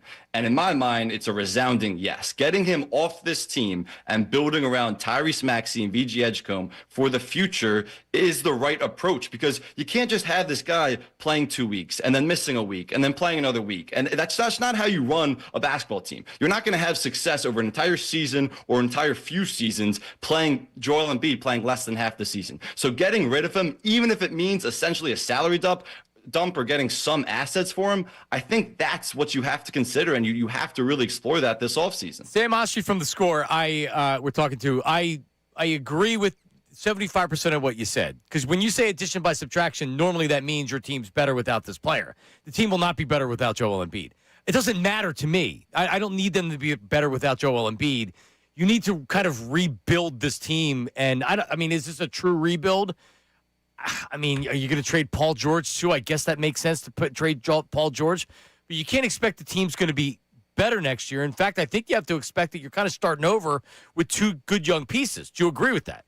Yeah, addition by subtraction, not in the short term. I mean, obviously, we've seen this season that they're much better when Embiid plays. It's more for the long term, where if he's off this team, it's a culture, it's a maturity thing, it's everything that Joel Embiid has kind of struggled with as a leader that you were talking about earlier throughout his career. So it's a long-term approach where it's going to be better for the betterment of this franchise for him to be off the team. And it's kind of similar to the Anthony Davis situation with the Mavericks, where they got rid of Anthony Davis for nothing, and they have a young star that they can build around. The Sixers have two young stars, you could even say superstars, in VG Edgecombe and Tyrese Maxey to build around. And yeah, there's the emotional connection with Embiid. He's a much better player than Anthony Davis. But the concept is similar, where you have a guy who's injured always, who's aging, and on a really expensive deal. And you also have two really young guys to build around. You get the aging guy off the team and you start over fresh. I think that's how the Sixers team improves moving forward. Great stuff from Sam Ostry. Make sure you catch him over at The Score. You can find him on socials. First initial, last name, Sostry. Joins me following every 76ers game. And oh, by the way, I know we're pouring dirt on this team right now, boys, but there are still 2 regular season games left. And Sam, yeah, there's a play-in game, right? Potentially even a playoff series. Where are we at right now? How should we be viewing the end of this season, Sam? I'm looking for some leadership here. Of course, they got a winnable game tonight against the Pacers. Catch the game right here on 97.5 The Fanatic. A winnable game against the Bucks on Sunday. Then what? I mean, we're having these conversations because we all know the season's over. and that's just kind of how it is. And we'll watch. I mean, we'll be miserable and put ourselves in front of the TV, and we'll watch these games and watch them show no effort for 3 quarters like they did last night. But the Sixers are almost definitely going to be in the play-in. The only way they avoid the play-in is if they win their next 2 games, the Raptors lose the next 2 against the Knicks and Nets, which seems unlikely, and then the Magic split their 2. So the Sixers, as long as they win their next 2, they're going to be in that 7-8 play-in matchup, and it could be against the Magic, it could be against the Hornets, but I'd be shocked if the Sixers lose to the Pacers or Bucks. So expect them to be playing on Tuesday night in a play-in game. All right, there he is. Sam, great stuff, man. Hey, the Heat just waived Terry Rozier. Maybe if the Sixers need a guard, they can go grab him. Sounds like a great idea. He can lead us through a lot of gambling scandals in this city already. I don't know if we need any more. Oh, yeah, you're probably right. Sam, great stuff, man. We'll talk to you again soon. Thanks for having me, guys. Appreciate it. All right, there he is. Good stuff. Really good stuff. And just with Joel Embiid, and honestly, I hate to. I'm right there with you. But I hate that it's that we're doing this as much today because yesterday he had this. But it's reality. Yep. The reality is that it's over. Yep. And I'm not even I was never even a guy that was maybe you get frustrated with the injuries. I was more I wasn't even really frustrated with the injuries. You were really frustrated. With the injuries, which I totally understand from a fan. He's not capable of not being injured, man. It's fair. He's really, really not. But the fact that we know that, and a lot of people knew that before, people like me are still holding out hope that like he can't play back-to-backs. Like, this is it. Come on, man. We're hoping and praying that this guy doesn't melt when you call upon him. I love JoJo. I hate that I say it and qualify it 100 times a show. I have a mural of the frickin' guy on my downstairs basement. I literally have a mural of Joel Embiid. That means he doesn't even have to put he's a Joel guy in his bio. Thank you. It's assumed. I'll put the picture of Joel Embiid in my header photo, okay? The wife has been dying to paint over JoJo for years now. I can't do it. My guy Bill Strobel, you know Bill Strobel? Sure. Famous artist here in Philadelphia. He's been painting murals all over the city. He did that for me. Really? He painted the mural? Yes. In your basement? I paid for that bad boy. My wife has been begging me to paint over JoJo. I won't let it happen. I won't even call it odd. It's interesting. I mean, it is odd, The but fact it's that Bill interesting. did it is awesome. Yeah. You know Bill. Yes. Bill's a Fairmount legend. He was a big time. Leave that alone. Meanwhile, back at the ranch, yes. Anyways, it's just painful, man, and it's the situation that we're in. But it all starts with Josh Harris, and that's a whole nother conversation because the owner is so important right now. But so Sam was also saying about the pitch to ownership and Bob Myers. Bob Myers is good at. If there's anybody that's taking the job, I mean, this is an honest question, Ray. Who else would you want to take over and run the Sixers than a guy who has a championship pedigree, who's very intelligent? Who else is out there? And he's already part of the organization, and it's pretty clear that he wants the job. He's getting the job. He's getting the job. Yeah, this is going to be his team to run, and he'll hire a general manager. There's no pitch. Here's what I want to do. This is Myers' vision, and I feel confident with him. Contacts, relationships in the league on what to do here. I believe if I was a team like the Clippers, and I'm not going to really give you anything in return other than maybe a draft pick or two, and you're going to get a bunch of contracts to match the salary, why wouldn't I try Joel Embiid? They're not winning anything out there. They got no shot to win anything. With Embiid, at least you're interesting. You give yourself a better upside with Embiid and Kawhi Leonard than with Kawhi Leonard and whoever else. I don't know. All I'm saying is that Embiid's still a former MVP. Yeah. And if you're not giving up anything for him, when the Sixers traded for Chris Webber, what did they give up for Chris Webber? Well, it comes down to, forgive me, I don't know exactly what. I don't remember. It wasn't a lot because he was cooked. When it comes down to Embiid, there is plenty to be seduced by. The tease, the Embiid He's tease. a seducer. Oh, good grief. Like just a game against San Antonio. He went head-to-head with Wemby. Sean can't take blue chews anytime around watching the Sixers play because of Embiid. Or there's trouble. Well, I'm being seduced right now when you're talking about trading him. You're like, yeah, well, look at the upside for another team. I'm like, I love upside. I want to have a top Yeah, so let's player keep in the him. league. So let's keep him. That's No, what you you can't do. keep him. Every time you start this conversation, John, you walk me back down the path of like, why would I give up on this talent? Best case scenario, he's playing 40 games. They play 82. That's regular season. Then postseason, we know it's a whole nother season in itself. Like it's there. It's all you have to do. And this isn't in Philly. Could he play 50? No. Well, it's how many back-to-backs that already cuts it.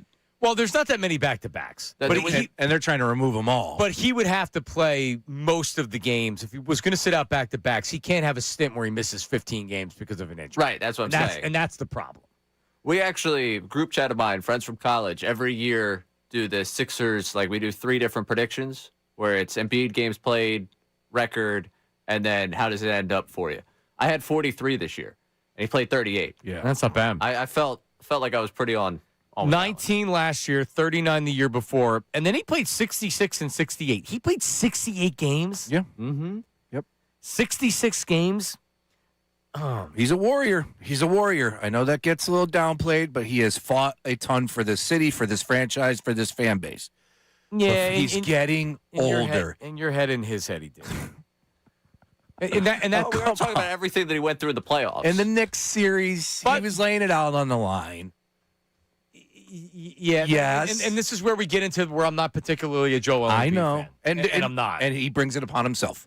That's only him to blame. That's I'm not so you. exhausted by everything that comes with it. I really am. Do we have Bobby Marks from yesterday? This is him talking about the Embiid contract. Is it movable? Bobby Marks Former executive with the Nets, now the insider on ESPN. Here he is. Listen, I think the contract is movable. I think any salary is movable. It's the matter of what you want back, or if you just want to kind of wipe the slate clean. We saw with Anthony Davis in Dallas. Dallas moves off him, and they get back a bunch of expirings and some future firsts. I think it's interesting that the playoffs really play a big role in a lot of this, because as you guys have seen, there's and I'm not talking about Philadelphia, other teams, there becomes a sense of desperation when teams lose early in the playoffs. Yeah, so here would be the Twitter question. Maybe the Fanatic can put it up, the Fanatic account can put it up, and then we can retweet it 975 Middays. Because what he said right there, it depends what you get back or wipe the slate clean. When discussing trading Joel Embiid, is it depending on what you get back? In other words, I ain't trading Joel Embiid unless I'm getting something better than that. Mm-hmm. Or is it truly about wiping the slate clean? And for me, it's the latter, for sure.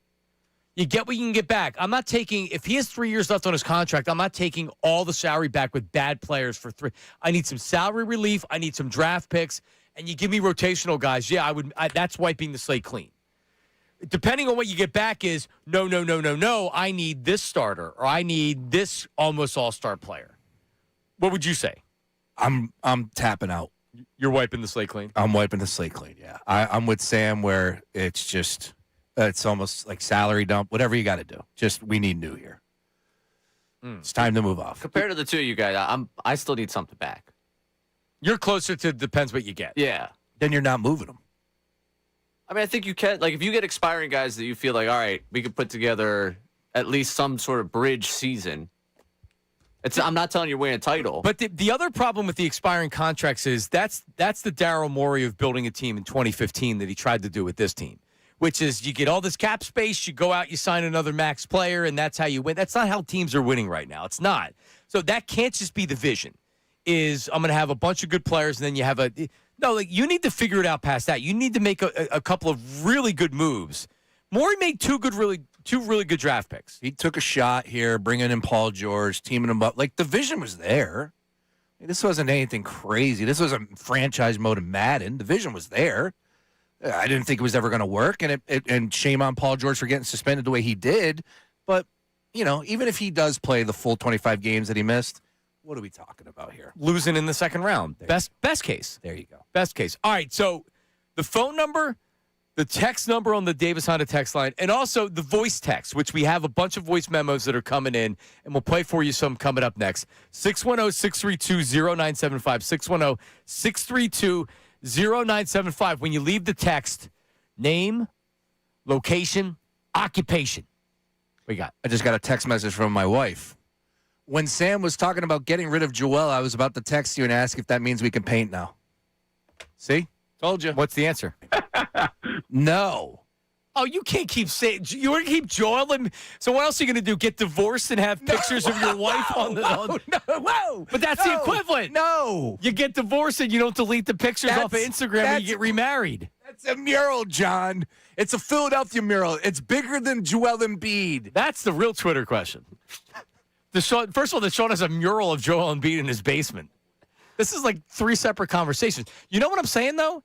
If you get divorced, yes, right, and then you get remarried, you don't leave your wedding pictures from your first marriage on your Instagram. You got to take them off. All right, I need a 20. First of all, please, if you get divorced, don't get remarried, please, for the love of God out there, people.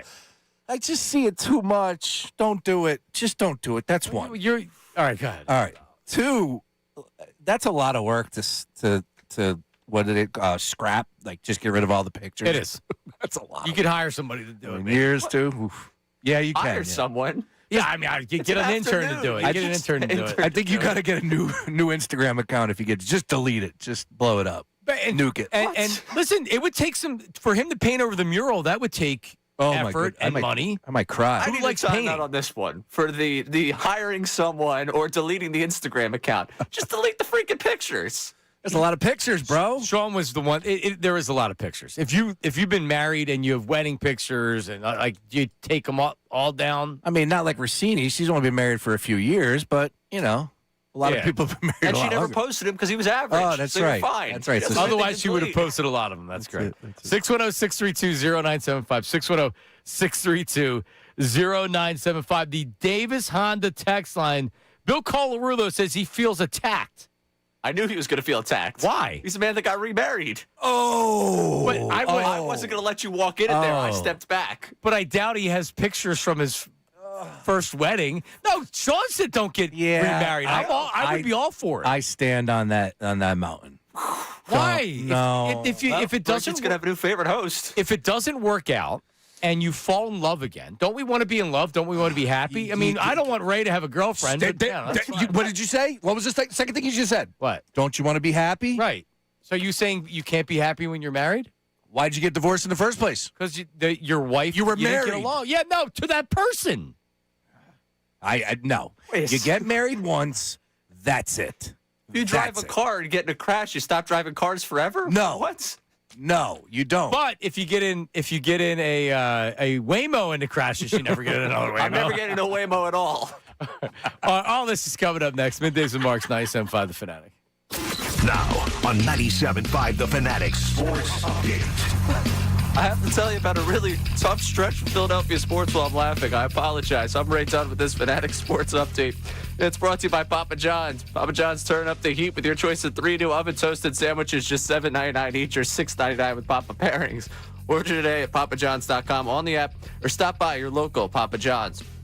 76ers lost last night in Houston to the Rockets 113-102, but the big story, of course, Joel Embiid underwent an appendectomy yesterday. Before that game, they found out about down in Houston. It'll certainly end his regular season and likely his entire season as the 76ers still in play-in territory, 8th in the East, 2 games out of the 6th seed to get out of the play-in tournament. Flyers lost 6-3 to the Red Wings last night. They're still 3rd in the Metro, still in control of their playoff destiny, and the Phillies have the Diamondbacks tonight at 6:40. Jesus Luzardo on the mound for them. This update's also brought to you by the Crohn's and Colitis Foundation. The Crohn's and Colitis Foundation has led inflammatory bowel disease research and care for over 50 years. Learn more at crohnscolitisfoundation.org. I'm Ray Dunn, your home for the Sixers, Flyers, and the Union. 97.5 The Fanatic and The Fanatic.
but up at noon every weekday with us at 10 a.m. and noon, and then other times during the day on the station, 8 a.m., 10 a.m., noon, 3, and 5. So stay tuned for that. It's called Fanatic Parlay Cash. Before we get back to the phones here, I just got a Google alert. And so I've made many websites with my Joel Embiid, he's faking thing.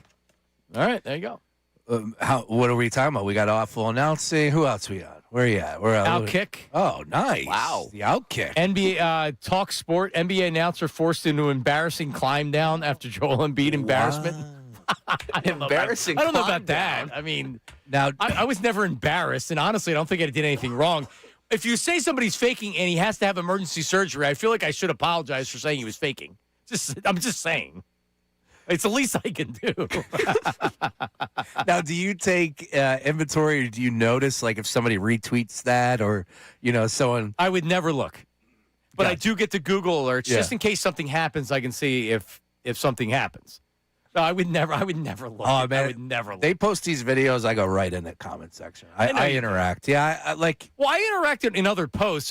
Nothing that I put out. Well, I look at. I stand by the words that come on this show. I stand by the word, and obviously you do too as well. Yeah, I don't need bots or losers arguing with me. Yeah, and also they've taken Instagram away from me too. Like I'll post a picture of my daughter, and they'll be like, "Yeah, screw you, Marks. You hate Hurts." Like, what do you mean? I'm at a soccer game with my daughter. Last night when I got up to New York, my buddy was like, "Yeah, so I was going through the comments on the Embiid post today." Yeah, and I was like, "Yeah, man." I was like, I turned my phone off on the train ride up here. And Instagram does not allow you to mute it. No. There's no muting option on Instagram. I keep getting these. Sean Brace commented on your post. Yeah. I'm like, all right, Sean, they're mad at us. I don't get the notifications. I don't need to know. I'm not bothered. I do what I do. I say what I say. That video, we did nothing wrong. I said, I laughed. I said, this encapsulates the season. The fact that Joel Embiid got hurt or was sick or whatever, it doesn't matter. It was about the timing, and it just encapsulated everything we've been through. By the way, I didn't miss team activities last week and get benched for the game because of it. I didn't come out after the game on Friday night and call out Daryl Morey. Yep. I didn't on April Fool's Day put out 2 tweets saying they won't let me play basketball and is this an April Fool's joke? I didn't do any of that. That's the reason a lot of people had the reaction that this was like not even that he was faking it, but you should have questions on what exactly that we talked about it on the show. You said like what would be okay to be ruled out right now, and I said. You have a stomach bug that you're in bed, and if you move, you're going to throw up. Or you have a really high fever. Or you need emergency surgery. Or you're sneezing and sneezing and sneezing and sneezing and more and more. And that's the other thing. That's from sneezing and sneezing and sneezing. That's from the game with Brett Brown where he texted Brett Brown at 6 a.m. and said, I've been up all night. I can't sleep. I've been sneezing and sneezing and sneezing. That's the thing, 2019. Sneezing and sneezing and sneezing. So anyway, yes, if you're just tuning in, I did issue an apology on social media yesterday because I felt really bad to have freaked out like I did, and then call back into the station and be like, yeah, like even the Sixers aren't saying he's really sick. One more for the people. How about Negative Nate throwing that in the text group? How about that one? Give me a little, about Negative Nate. Negative Nate. Throwing the awful announcement? Yeah. That was a nice little jab. I hadn't seen it since then. I was glad he actually did it. So you hadn't seen it? No. Oh. That's fun. when I tell you that I wasn't looking at anything, I wasn't looking at anything. Gotcha. I didn't know that the video had anybody like I never know what happens. Sometimes you get an algorithm that a lot of people don't see it. Sure. But then if people are retweeting it or whatever, then people see it. And I guess people saw it. I don't know. I mean, obviously. Yeah, Awful Announcing is a source for the news at noon. So I was like, wow. Correct. Idiot radio. Oh, that was the radio host I worked with. But it was far down because I was on Awful Announcing this morning. It was further down on the chain because a lot had happened. So I didn't even see it. I scrolled on Twitter. So I was going through their Twitter and it was like radio host positives. Ooh, who'd they get in Philly? Oh, they got Johnny. Is that going to be on the news at noon coming up here? It will not be. All right. Do we have a lot of Sixers voice memos. We're going to keep including these in. Go ahead. Johnny Mark and the amazing break. The team is better without Embiid because you don't have all the crap that goes along with them. And you got 2 guys you can actually build a team for. We're tired of the process. We're tired of everything. Get rid of them. I don't care if you don't get nothing for them. Yeah, but you're not better. You're better off without them. You're not better. I just want to make sure everybody realizes that. You're not going to be better on the court without Joel Embiid. You're not going to get anything back that's going to make you better. Could you be as good? Yeah, you could. Do I expect that? No. Because right now, you know how good you are right now? You're hanging on by the skin of your teeth to be a play-in team. Yep. So let's not act like that they're a bona fide playoff team if they don't have Joel Embiid, because I do not believe No, I'm not, but I would also say that VJ is going to have a year under his belt. He's going to improve, and, man, I don't want to put a ceiling on him. Maxey continues to get better every single season. You don't think he can improve after what he had this year? That's fine, but I'm done doubting that kid. That kid has proved me wrong every single season. But that doesn't carry your team. Understood, but you don't know what you're going to get in return if you move Paul George and pennies on a dollar for Joel Embiid. You just don't know. Yeah, but shouldn't you be – are you making these trades to try to make this your core to take a run? See, that's the problem. The vision matters so much.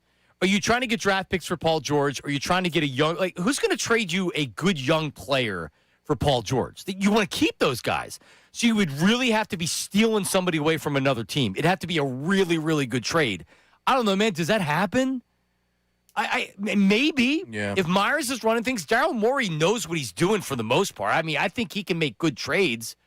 It's about relationships, too, as far as, it's really, really hard. I feel like that for better or for worse, with Joel Embiid being spoken about, we have to get Mad Mike's opinion on this. Because if there's anybody as far as a fan that's tied to Joel Embiid in the Delaware Valley, it is Mad Mike, who had very, very harsh words to say for Joel Embiid, and they went viral. So much so that Joel Embiid commented on the comments. Mad Mike joins us. Mad Mike, hello. Hello, everybody, and I'm glad this fraud bum is out again. It's just this guy is on the court less than he's on it. It's ridiculous. Like, get this fraud loser out of this city and just send him anywhere else. He is the biggest fraud, and I'm sure he was faking. I don't have any proof that he actually had a surgery. I can say I had a surgery yesterday too. My appendix all of a sudden. Mike. Look at me. Mike, this is like a deep state conspiracy you have here. Got the tinfoil hat on. Yeah, Kind of dig it. I'm going to believe that he had the surgery based on the Sixers saying he had the surgery. Oh yeah, really? Because yeah. I mean, like an organization hasn't lied to us before about things. Mike. Like let's not argue about whether he actually had the surgery or not. Do your Joel Embiid thing, all right? Well, my Joel Embiid thing is that he is, and to all the idiots out there that defended this clown for years, you're the clowns, losers. Yeah, that's what I want. Thank you, Mike. That's what I'm looking for, is you ripping the other people. That's perfectly fine. He's such an idiot. Let's not he did this is all a fake, and he's actually fine. He's on the rooftop with Mike Vrabel or something. Is he an idiot 7 days a week, 365 days a Correct. year, 24 hours a day? Correct. Like he just there's no middle ground, there's no in between, there's no other side. It's actually impressive. I actually like. It's only heel. There's no turn to where he's a good guy. He doesn't want to be like when you walk into a room like, hey, Mike's here. When the Eagles win the Super Bowl, you won't hear from him. Could we maybe do a feel good Friday where it's like, hey, Mad Mike, we'll talk to you on a miserable Monday, or a terrible Tuesday, believe me, or miserable Wednesday. Mike was named Mad Mike. I named him Mad Mike. Yeah, because he was always mad. I don't know if he's so much that he's mad. He just makes the rest of us mad. I know how to manage him. After a bad loss, after a bad Eagles loss, he probably doesn't make the air if he's calling in, unless I'm angry and I want him to kill him. You know what I mean? Like there's days where it's like, we feel bad enough right now. I don't need you getting involved. With Embiid, I felt like he deserved his say because he's been so anti-Embiid. Yeah. Yeah, whatever. Yeah. All right, we have voice memos coming up, 610-632-0975 on the Davis Honda text line. But that's the number for everything, 610-632-0975. And I think this is a really good question. In regards to trading Joel Embiid, does it really depend on what you get? Or are you just making the trade to get rid of him and then more or less he's out? Here he is. He's available for trade. What's the best offer we're getting because we're making a trade? You're wiping the slate clean. 610-632-0975, Middays and Marks. Let's talk about wiping my garage clean. How about that? when you pull into your garage or you pulling in and it's like, oh, look at that cracked concrete right there, gas stains. Oh, I hope you don't have that old epoxy job that looks like it, you know, it looks like. Well, listen, Comer and Cross, Comer Cross.com. You need to check them out. They can completely transform your garage floor, and it just takes one day. One day, and the results are amazing. True showroom finish. It's like you're pulling into a brand new garage every time you come home. And right now, they're offering 50% off. And here's the best part. It's so easy. So they'll take everything out of your garage for you. They repair all the cracks and pits so it looks brand new. And then you're choosing your custom Comer and Cross finish. And this is not paint. It's not epoxy. It's built to last. There'll be no chipping, no cracking, no tire lift ever. And you're getting 50% off installation. But don't wait. You can have that showroom floor when you come home every night. Again, ComerCross.com, COMER Cross.com, or call them. 1-800-NEW-FLOOR. That's 1-800-NEW-4, Comer Cross.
right?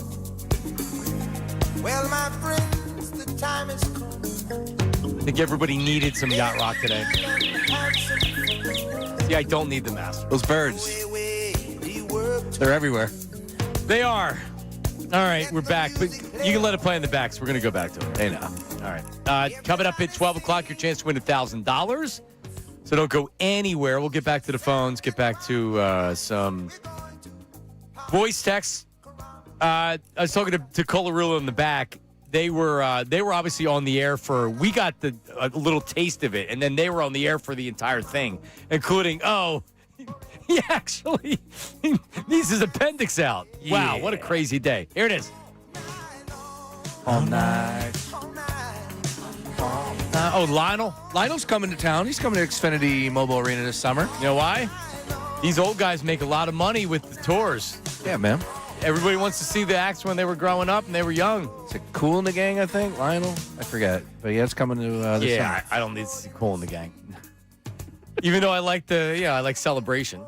It's one of my favorite songs. Anyway, let's get some voice memos here. What do we got there, Raymond? What's going on, guys? Sean Bernard out in Manioc, checking in from DraftKings Network and Crossing Broad, and obviously some season outlook changing news with the Joel Embiid appendicitis. Feel horrible for Embiid as a human being from the standpoint of how snake-bit and cursed he is. When you dive down the laundry list of actual injuries that he's dealt with, so many of these just out of his control. There's absolutely fair critiques about his management of his body, his habits as a basketball player, and all these things, but I do find it impossible not to have some level of sympathy for him. Now, with all that being said, the obvious conversation is going to shift to this summer and what to do with Joel Embiid, what to do with this Sixers team.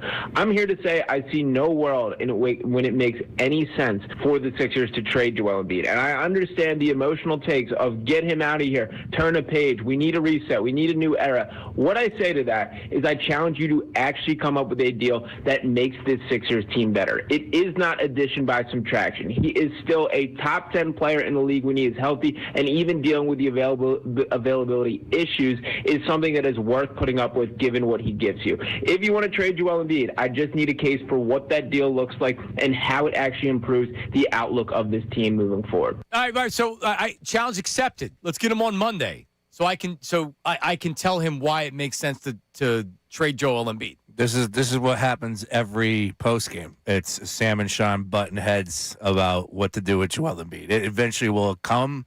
I'm like the referee. I'm now more with Sam than ever. I'm tired. I'm tired, boss. I'm tired. What are people saying on the poll there, Ray? Because that's really the question right now. And Joel Embiid's in a hospital recovering from an appendectomy, but really, we're fans, and we're now saying, all right, what are they going to do going forward? Because before, at least you could say, well, they can make a run in the playoffs here. Now, and things can change. If they went around and Joel Embiid looks great, okay, maybe you're not making a trade. Maybe Morey's not going to lose his job. Now it just seems like the thing needs to be blown up. But what do we ask, Ray? We asked, does it matter what you would get in return for Joel Embiid in a trade this offseason? Yes, return matters. No, wipe slate clean. So far, small sample size. But yes, return matters winning. I imagine that's going to change rather quickly. Okay. Yeah. Especially today. Yeah. For every Sean Bernard, I think there's got to be 7 or 8 easily angry owls, real people, easily, absolutely there. Yeah, no. Here would be my question with that. So you keep Joel Embiid, then what? How do you win? How do you win? Forget about the fact that I just can't. I'm so exhausted with it. That's a big reason why I think everybody's exhausted by it. You're crossing your fingers. Correct. That's what you do. Yeah, but that doesn't win. We've tried that for too many years, including the last 2. Yeah, no, that's why that's your only hope is that you hope and pray that the ceiling, again, he's not playing 50 games. The ceiling, okay, well, give me a roundabout number, 44, 46, 44 is obtainable. Well, I would just say 50.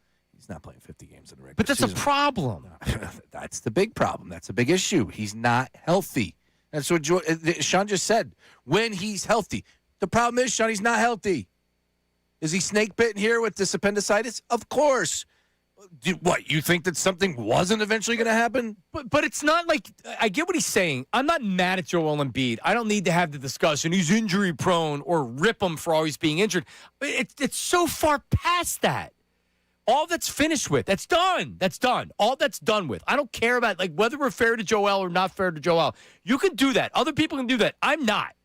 All right? What I'm trying to do is how in my lifetime do I see a 76er team Correct. that can actually win a championship, God forbid, right? Like, it seems so far away right now. Look, we have some fun at the Flyers' expense, back-to-back titles a long time ago in the 70s. Hey, guess what? Take a look at the 76ers. Oh, we had Not that far behind. We had that run in 01. Great. There's a banner down there. Other And than then that, nothing.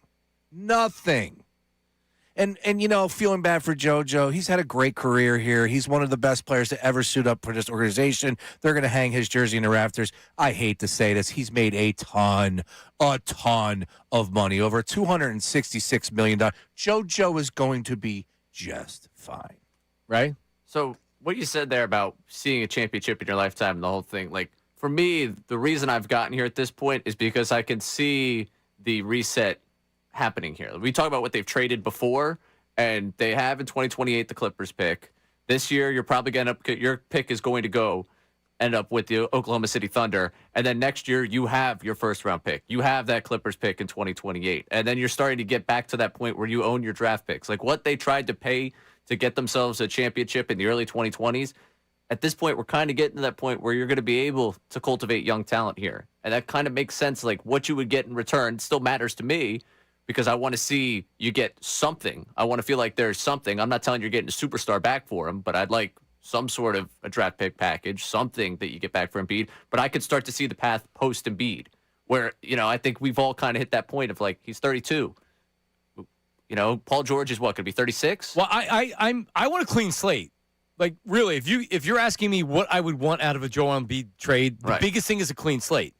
You're going to get what you're going to get. I don't know what that's going to be. I don't think it's going to be a ton, maybe more than you think. You might be able to, but like it doesn't. I mean, really, the players don't matter unless you're getting a player that's going to be a long-term guy. What do you want this team to win 44 games and lose in the first round? I don't. And I'm not advocating the process or tanking or anything like that. Here's what I'm advocating. Can you figure it out so we can enjoy basketball? I mean, Jesus God, man. It's too much. Mm-hmm. And I don't know how you do it. I don't know the answer. You have two good young guards that I love, but then from there, like I don't know what to do. And I hope they figure this out. I threw my hat in for the PA announcer. It doesn't seem like that's going to happen. So if they need a GM, I'll gladly throw my hat in for that if they want. Deep team. Yeah, I can hop in there. You can pay me. It's just as much too. Yeah, I'm in. Your team, your town, your Philadelphia 76ers are contenders for the East. That's right. It's as simple as that. Simple as that. Damn. Contenders for the East. And that's in February? They are contenders in the East, if that's what you're asking. You're damn right I said it. Also. Yeah, mark that one down. That was February. Yeah, the first one was January 22nd, 23rd. That was a month after the first one. Oh, by the way, there's great value. If you believe that the 76ers can win the East, go ahead and get it right now, your favorite sports book. And was it plus 1 million? Plus 7,000. I'd rather take $1 and flush it down the toilet. Seriously. And then I know I'm not winning anything. Coming up, News at Noon with Ray Dunn, featuring Glenn Doc Rivers. So here we go again. Dusty May and JJ Redick. We need the best of Doc Rivers over the years. When he officially is done, Ray, we need our crack producing staff to get on it. The best of Doc Rivers, as heard through our ears as the 76ers head coach. That's coming up. News at Noon is next. Middays with Marks 97. Oh, and by the way, your chance to win $1,000 is coming up right after this. Don't go anywhere. Now on 97.5 The Fanatic Sports Update. Top 24 hours. I'm Ray Dunn with this Fanatic Sports Update. Brought to you by Wawa. Wawa's $6 meal deal is back. Get a sandwich, small fountain drink, and Hers chips, all for $6. Limited time. Got to have Wawa. Joel Embiid underwent an appendectomy yesterday in Houston ahead of the Rockets 76ers game. He was ruled out with an illness ahead of the game. Found out that he had appendicitis and underwent appendectomy yesterday, likely ending his season for the 76ers as they sit in the 8th spot in the East. They are now 2 games out of the 6th seed. It looks like they are headed to the play-in, just 2 games left in their season. Flyers lost 6-3 to the Red Wings last night. They remain in 3rd in the Metro, still in control of their playoff destiny, but obviously would have loved to gotten some points out of that trip to Detroit. Phillies and Diamondbacks at 6:40 tonight. Jesus Luzardo on the mound for the Phillies as they try to put an end to a 2-game losing skid. Updates also brought to you by the Crohn's and Colitis Foundation. The Crohn's and Colitis Foundation has been the lead inflammatory bowel disease research and care place for over 50 years. Learn more at crohnscolitisfoundation.org. I'm Ray Dunn in your home for the Sixers, Flyers, and the Union. 97.5 The Fanatic and the Fanatic app.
And Buckarooski's. That's coming up in a second.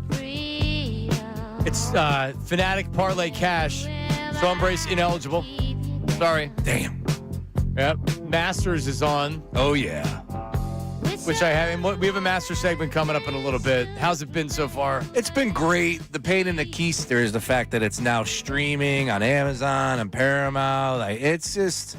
Man, I feel bad for you. It's like everything, though. Baseball's the same way. Like, I was reading an article about opening day. The Yankees, I believe, will be on... I'm not lying to you. I thought it said 16 networks this year.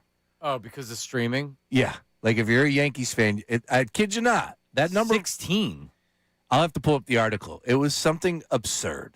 It's just like, we're never going to draw the line. Now, you do have our political leaders leading the charge, including against the NFL. Did you see that one that came down the chute yesterday? Yeah. And don't we have other things to worry about in this world, in this life? Like, do we?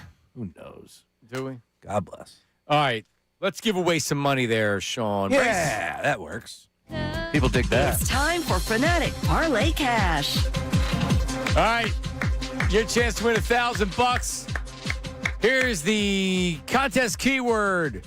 Winner. W-I-N-N-E-R. Not we want winners. Or I want winners. Winner. Or winning. I want winners. Yeah, it's just W-I-N-N-E-R.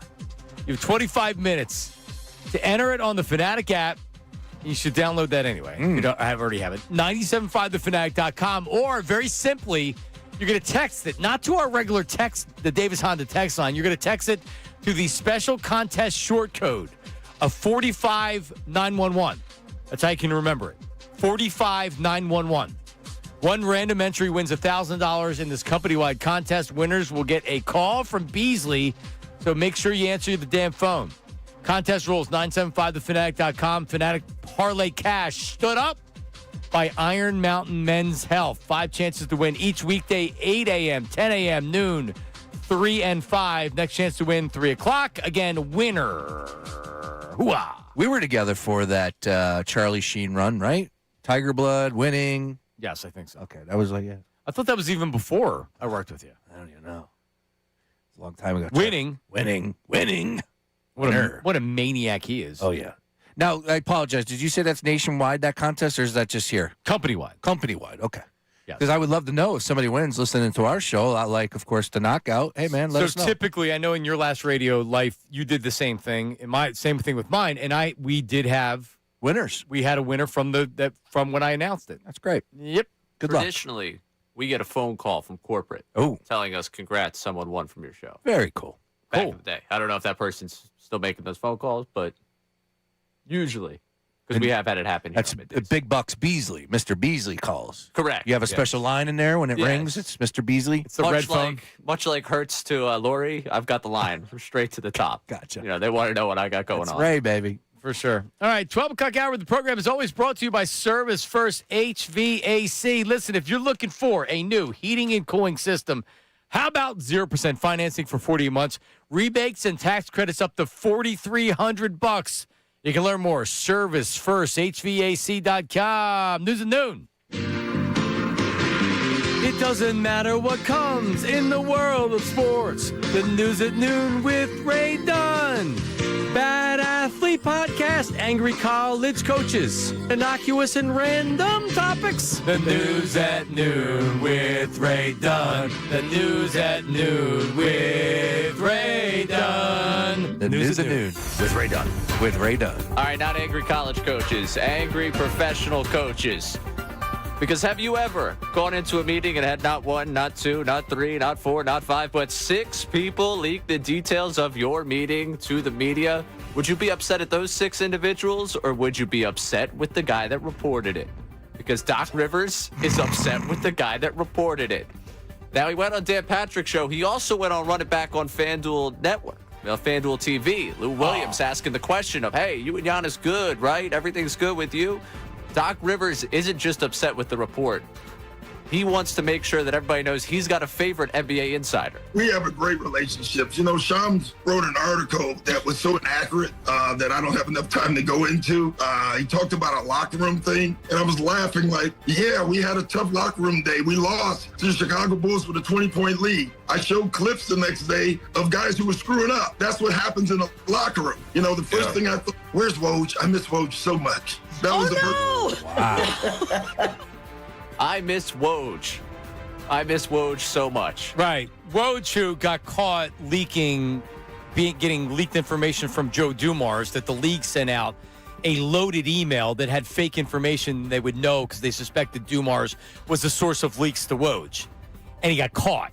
And he got fined big time for it. So, yeah, I'm sure you do miss Woj there, Doc. I mean, give me a break. He didn't have enough time to talk about it. No, it's actually not that complicated. 6 players on your team said that you said to Google them. It's a pretty simple story.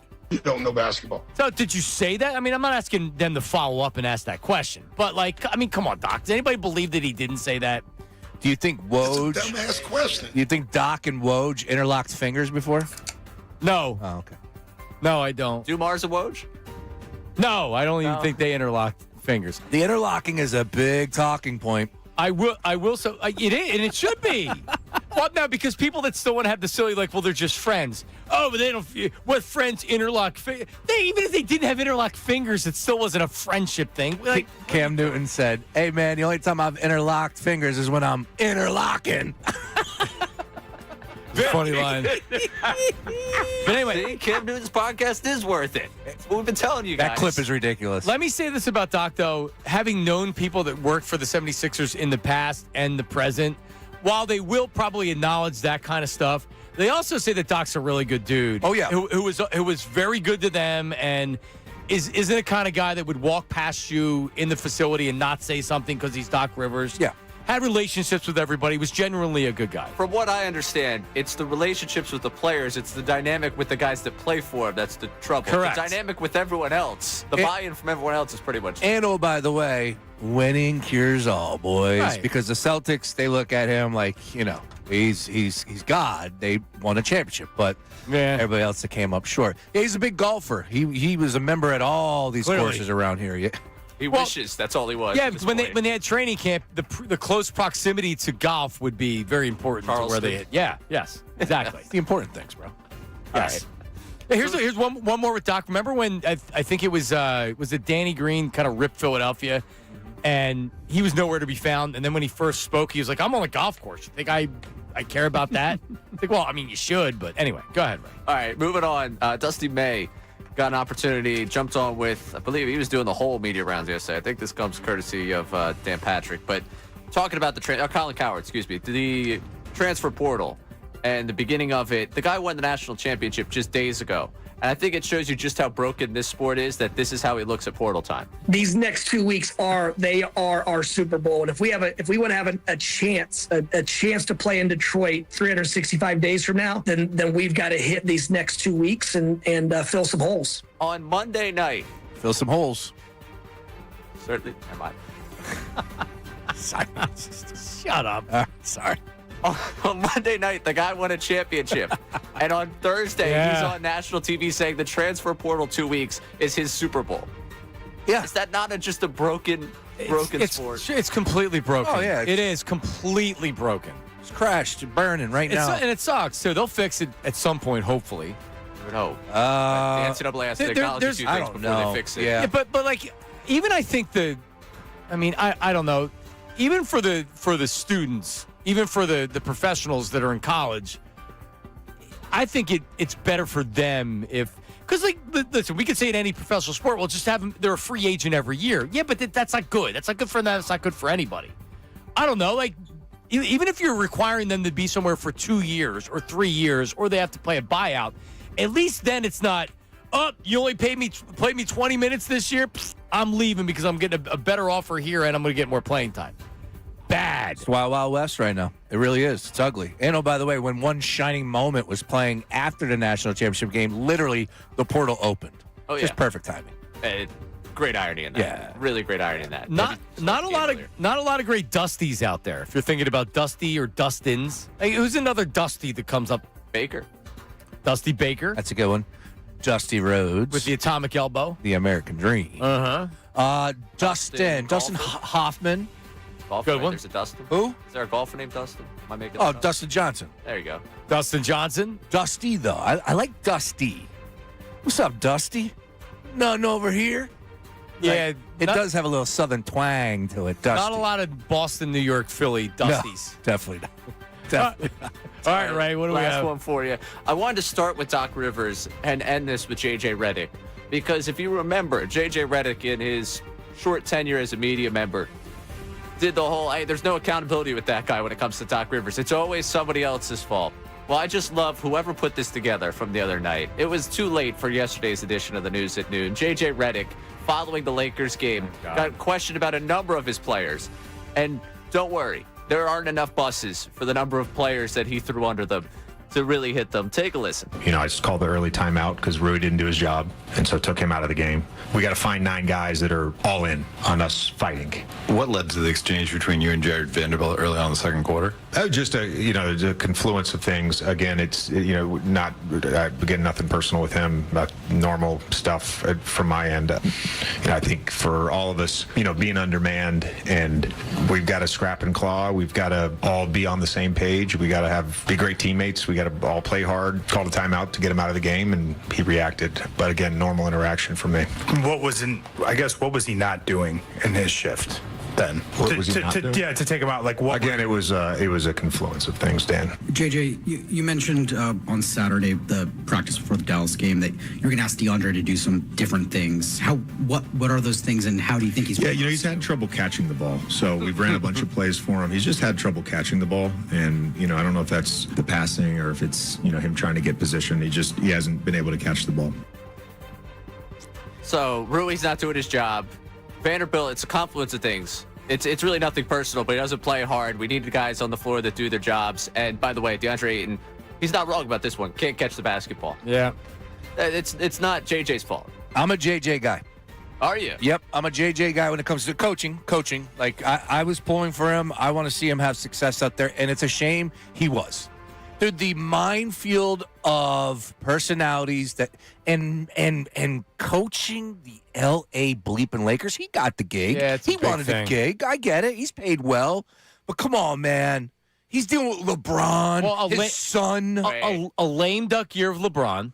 Time out on the whole he's dealing with LeBron thing. If he wasn't drinking wine with LeBron, would he have that job right Fair. now? No, agreed. And I'm not even agreeing with Sean. I wasn't rooting for J.J. Redick or anything out there, but I am.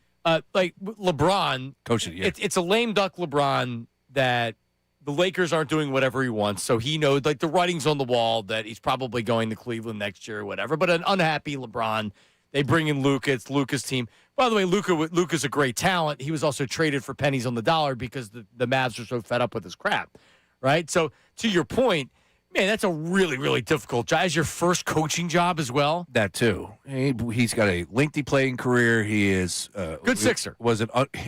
Hey, look, he's part of one of the more fun teams that we watched here. I would just say that like he had it moving in the right direction. And let me just also add this: I like that. What you just heard, I like that. It's accountability. Now he almost got his ass kicked on the sideline by Vanderbilt. There's no doubt about that. So I'd caution him, and that's going to run its course. And if you're not winning, they're going to lose their minds. And then next thing you know, 6 guys will be leaking it to Shams about how you told the team, Google me. But ultimately, JJ has it working in L.A., and I hope that they don't do something stupid and fire him because, I really do believe he's going to be a good coach in this league. Oh, man, I was thinking the same thing last night. Like, I hope he keeps his job. Coach of the year. J.J. Redick. Like, Coach of the year. Give him the award. I just like to see him call out people because he was so anti-Doc Rivers, but Doc Rivers will call out players for not doing their job.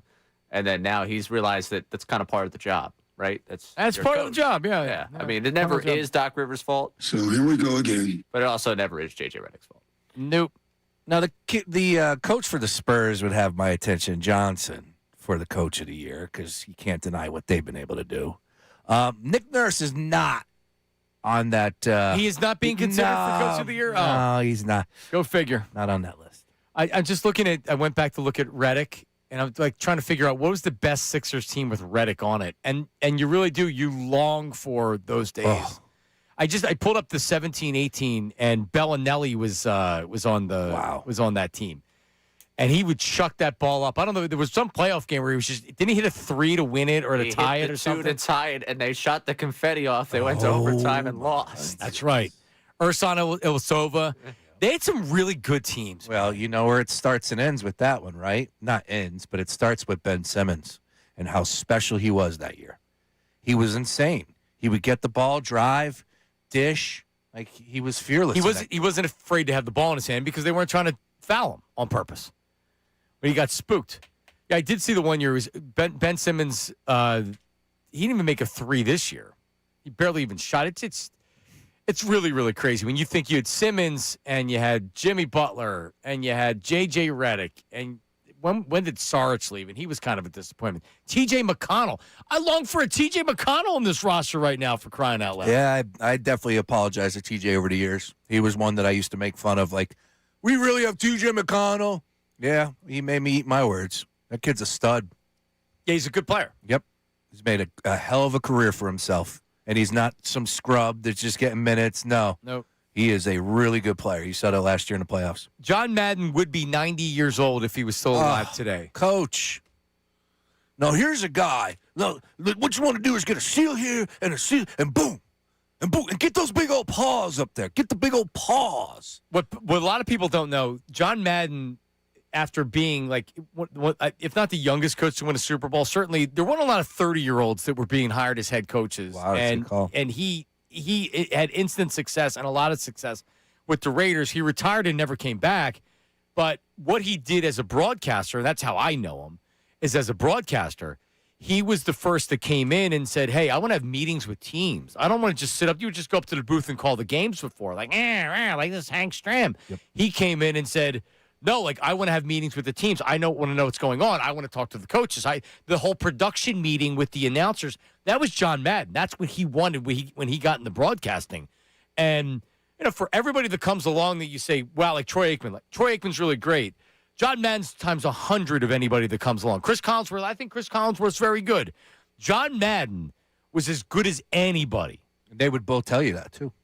Yeah, Collinsworth and Troy. They know it. They know it. However, the greatest thing he's known for, the video game, yeah. 1988, and that bad boy is still rolling. I got goosebumps just talking about it. There is an Amazon documentary well worth your time about Madden, 4-part series. It is incredible. And what he was able to do, bringing his knowledge, and he didn't want run-of-the-mill game, average game. He wanted next level. Like, when they brought him in for early meetings, he's like, you don't line up the fullback there. No, it's got to be over here. Yeah. Well, we can't do it, John. No, then I'm not a part of this game. It is unbelievable. It's a 4-part series, an hour long in each episode. Well worth your time. So I didn't even think of the Madden game because I'm not a video game guy. But I guess anybody that's much younger than you, because I'm in the algorithm on. Wait, how old do you think I am? On Instagram, is I get a lot of the old, Eagles, Cowboys, 1987, or whatever, 1990. Right, so you get a lot of Madden and Summerall. My childhood is coming up next to 60 Minutes because back in those days, the NFC games were CBS. Yep, tick. Before Fox. So up until 1994, you had CBS, and then you had NBC with the AFC games. So you had Madden and Summerall, and that's what you remember saying to Summerall. Coming up next, except on the West Coast, 60 Minutes. And then John Madden, boom. And that's another thing, too, right? First of all, that clock, I hated the clock. Hated that sound because you knew it was Sunday going into Monday school. But Pat Summerall, he doesn't get enough love.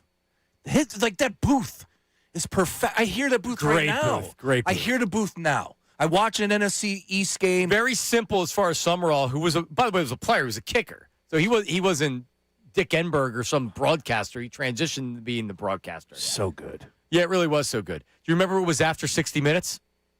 On CBS? On CBS, after 60 Minutes on Sundays. See, that's it. I bailed. I was probably on Fox watching, Simpsons or something, but no, tell me. Murder, She Wrote. Ooh, Murder, She Wrote. Now, not that Murder, She Wrote. Sorry. No, not the half reggae song, Murder, She Wrote. Do we have a turducken? But then you got, the turducken Madden, and I loved Madden was a rare breed in that he was on the call of the 4th and 1 where Barry Switzer decided to go for it again. And he's yelling, what is he doing? I can't believe he's doing this.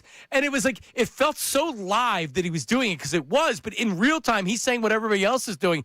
Today, you would probably go for it, but back then, you didn't go for 4th and 1 from your own 30. But here's the explanation of the turducken thing for Madden. It is a turducken, but I got to show you how to. I can't show you. I need fresh turducken. I'm going to have crazy turducken. But anyway, here's how you slice it. See, a lot of people don't know. You have to slice it down the middle. See, and then you slice it across this way. Because what it is, it's a deboned chicken stuffed in a deboned duck stuffed in a deboned turkey with dressing between the chicken and the duck and the duck and the turkey. So as you cut down that way, you go turkey, dressing, duck, dressing, chicken. You know, one of the great things about your coming over here is I'm able to ask you all of these questions. Because for a lot of years, I thought a turducken was some sort of a foul crossbreed, but it's not. Well, it's just three different things. Yeah. Well, it's really 5 different things. It's a chicken, a duck, a turkey, and 2 kinds of dressing. That was a good booth, Al Michaels and Madden. Tremendous. For a couple years. How about this? Madden video game announcers right now. Do you know who's in the game, EA Sports? No. Kate Scott. I did know that. I did not know I that. did hear that, but I forgot. How about that? That's what we talk about, man. She's a pro's pro. It shows you what I know. I didn't know there were in-game announcers. I haven't played Madden since the 90s. Yeah, they handed it off to Charles Davis a few years ago. I don't. Oh. So I guess she's like the in between, but whatever. Still pretty cool to be a part of that game, that franchise. Coming up, is Joel Embiid the most unlikely superstar of all time? Tim McMahon of ESPN thinks so, and we'll get back to your reaction. Everything that happened last night. Flyers lose, Sixers lose. Hope the Flyers still make the playoffs. That's coming up next. It is Middays with Marks, 97.5 The Fanatic. All right, let's talk about Comer and Cross for a second. If your garage floor is cracked, stained, peeling, it is time for an upgrade, and Comer and Cross can transform your entire garage floor, and they can do it in just one day. That is correct. And right now you're getting 50% off installation. And don't think epoxy or paint. It is not that. A Comer and Cross floor is the gold standard, guaranteed to never chip, crack, or show tire lift ever. And they handle everything for you. They move your items out of your garage for you. They repair cracks and damage. They install a custom finish that looks like a showroom floor, a brand new showroom floor, and it's 50% off installation if you act right now. Fast, clean, built to last, the perfect showroom finish when you come home. Here is their phone number to contact Comer and Cross, 1-800-NEW-FLOOR. That's 1-800-NEW-FLOOR. The website is comercross.com, C-O-M-E-R cross.com.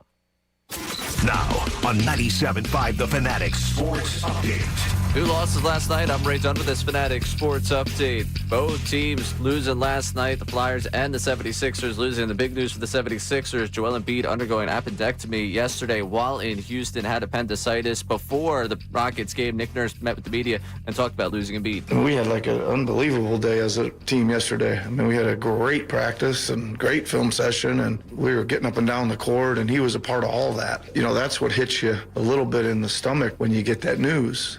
76ers lost 113-102 to the Rockets last night. Still 8th in the East, 2 games out of that 6th seed, trying to avoid the play-in tournament, with just 2 games left in the season. Flyers lost 6-3 to the Red Wings last night. They remain in 3rd in the Metro, still in control of their playoff destiny. Tonight, the Phillies get back to action at home against the Diamondbacks at 6:40. Jesus Luzardo on the mound. This update brought to you by Positive Coaching Alliance. Questions about youth or high school sports? Positive Coaching Alliance can help. PCA, a national nonprofit, develops better athletes, better people through sports. Info, positivecoach.org. I'm Ray Dunn, your home for the Sixers, Flyers, and the Union. 97.5 The Fanatic and the Fanatic.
playoffs.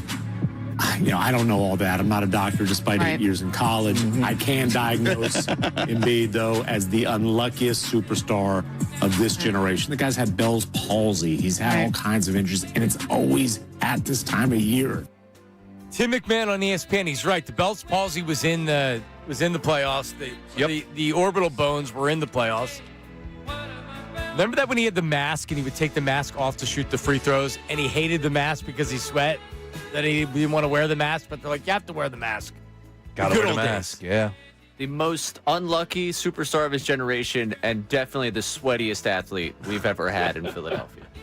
JoJo. Non-offensive lineman. Yeah, but who would be the second, who would be the 2 seed if he's the number 1 seed? Because I don't disagree that he's Sweating? No, being unlucky. Oh, yeah. I don't even think there's a close second, right? I don't even know who else. Who else had really bad injury? Unlucky superstar, Grant Hill comes to my mind because he was incredible, and he couldn't stay healthy. Yeah. He had a great college career, and you go back and check him out in the NBA. He had some great seasons, if I'm not mistaken. But isn't that was that a culmination of injuries, or was that? Oh yeah, well, was that an injury? Didn't he just have a bad knee? Oh no, culmination definitely. Yeah, I don't remember. I just remember he was supposed to be the guy that when Jordan left, he was the next great thing. Grant Hill was unbelievable, and he never ended up being that guy. Still a very good player. Brandon Roy from Washington, that his knees went. He was pretty early, but that's kind of. But that's like, name me another athlete. Andrew Bynum.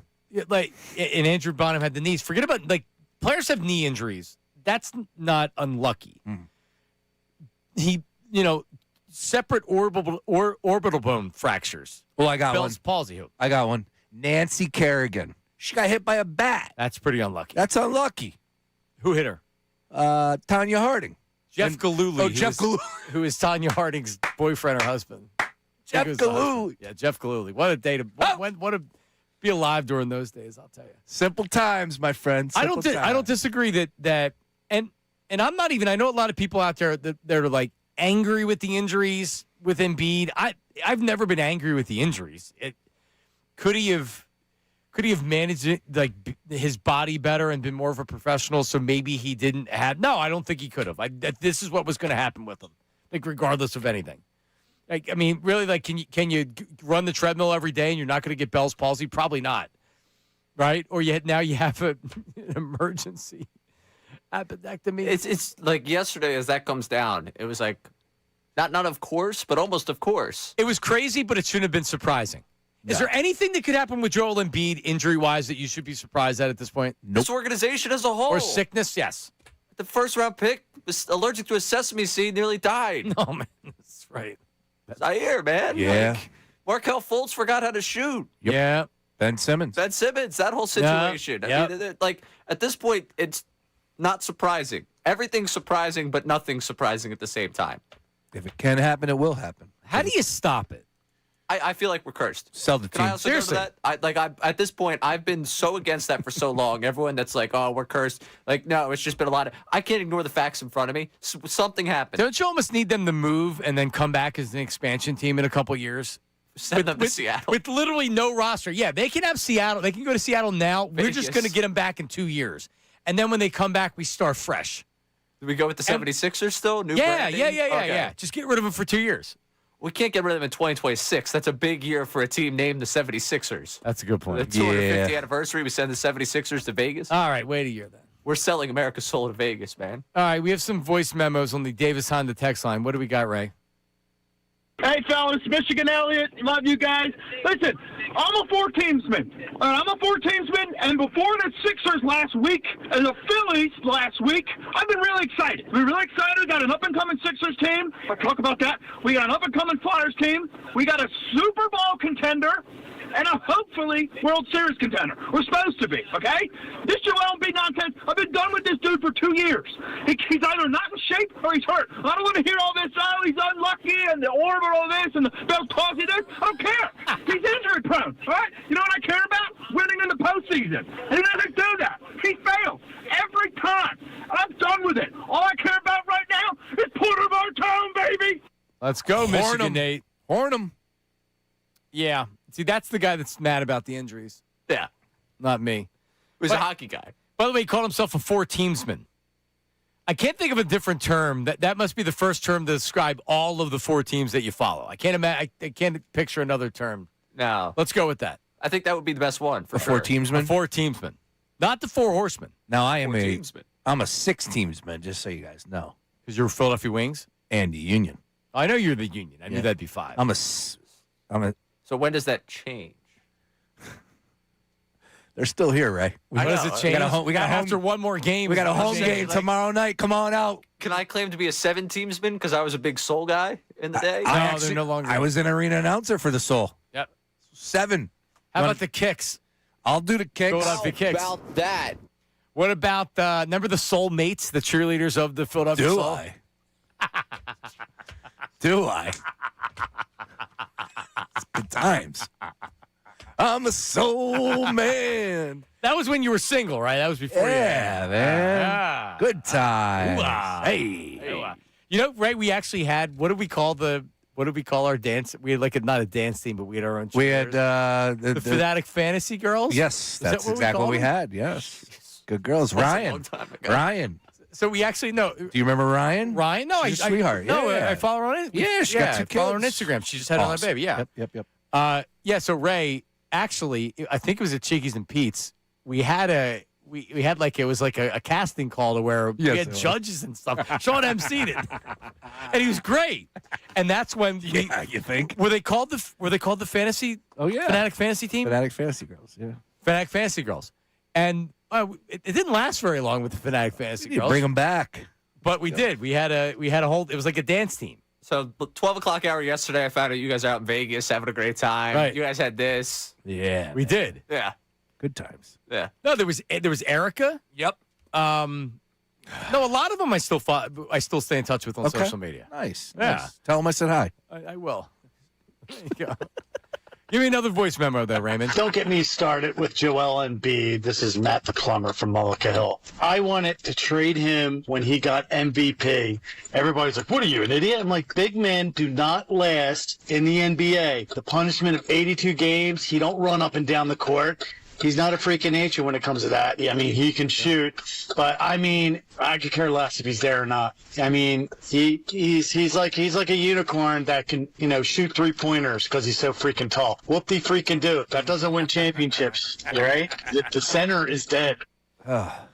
Matt the Plumber wants to take Joel Embiid on the gurney and just wheel him right to some other team. It's like a WWE bit. Yeah. Yeah, I mean, a little bit harsh with what you're saying about Joel, but a lot of things are right. Man, that touch is just incredible. So you can't just talk about him in that He's manner. an amazing talent. Yeah, we used to say in the beginning, like, dude, what are you doing all the way out there? Get down low. Get your butt down low. No, man. What did Bobby Marks call him? In the Embiid tease? Yeah, it's the Embiid tease. And that's what's going to be difficult for the next guy. The next general manager, whoever comes in, president of operations, you're going to look at that and you're going to have to say, no, I can't be seduced by the Embiid tease. Put the blue chews back in the package. It's not happening tonight. No. It's never happening, in fact. I mean, wouldn't we be surprised if Bob Myers wasn't the next guy to run things? I'd be shocked. If Daryl Morey ends up losing his job, which I don't have any insight, I would just kind of feels like that. I know I had said this before, and the Sixers might not have been happy. I don't think it helped his case that last week Joel Embiid was calling him out. And that Myers has been very visual down at the game and visible as well. Yeah, people have seen him. People that cover the team have seen him. I've watched games and I've seen him. People around the league have noticed. Bobby Marks yesterday had said, "Oh yeah, no, you see him a lot." Saw him in L.A. It has the makings for. There's a reason why the cameras are seeing me right now. Yeah. And then the story comes out from Mark Stein that, there's mutual interest with the Mavericks as far as being the GM there. They're making sure the Sixers know, hey, he's gone. Yep.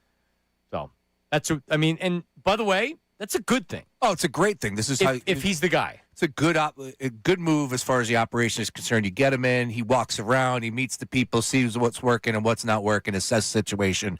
And because there's a lot more to that job than what's happening on the court. Correct. No, you're right. All right, coming up. Hire me as a PA announcer, though, Bob. Hey, why stop there? What about assistant GM? I'm in. Maybe he's a listener and he says, you know what? Yeah, that Sean Brace is pretty sharp. I don't think that's all ever been said before. I'm just kidding. I would say no. All right, coming up.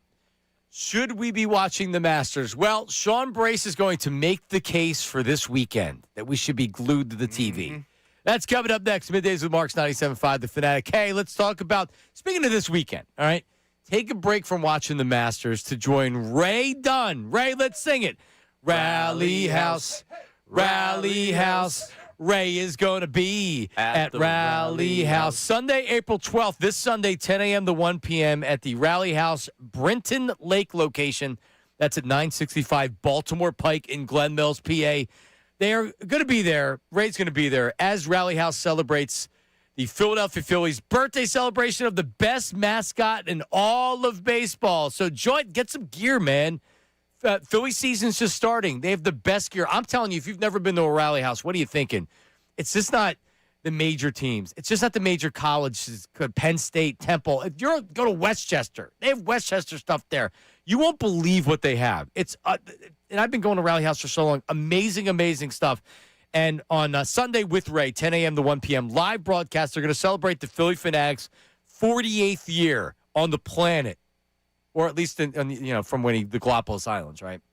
Just prior to the game against the Diamondbacks. And Ray's going to have 4 $100 Rally House gift cards to give away during the broadcast. And you can't be a cougar that shows up and just says, hey, Ray, I'll date you. Give me one of those gift cards. Whoa. You won't be able to give out the gift cards. This will be random drawings, right? Of course. Yes. Okay, well, that's what I'm saying. Because the ladies are going to be coming out to Very see much it. random. Anyway, Ray, this Sunday, N97.5 The Fanatic, live broadcast, 10 a.m. to 1 p.m., Brinton Lake Rally House location, 965 Baltimore Pike in Glen Mills.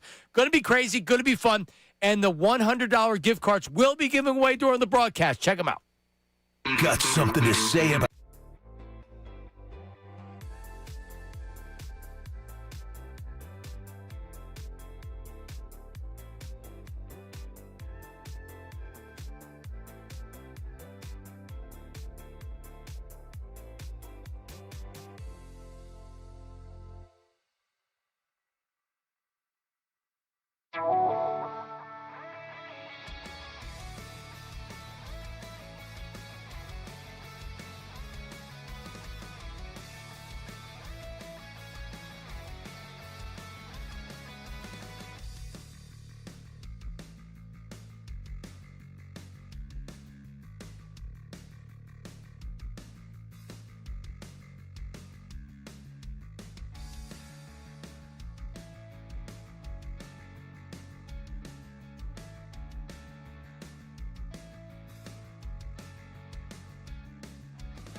with plays drawn up on the whiteboard.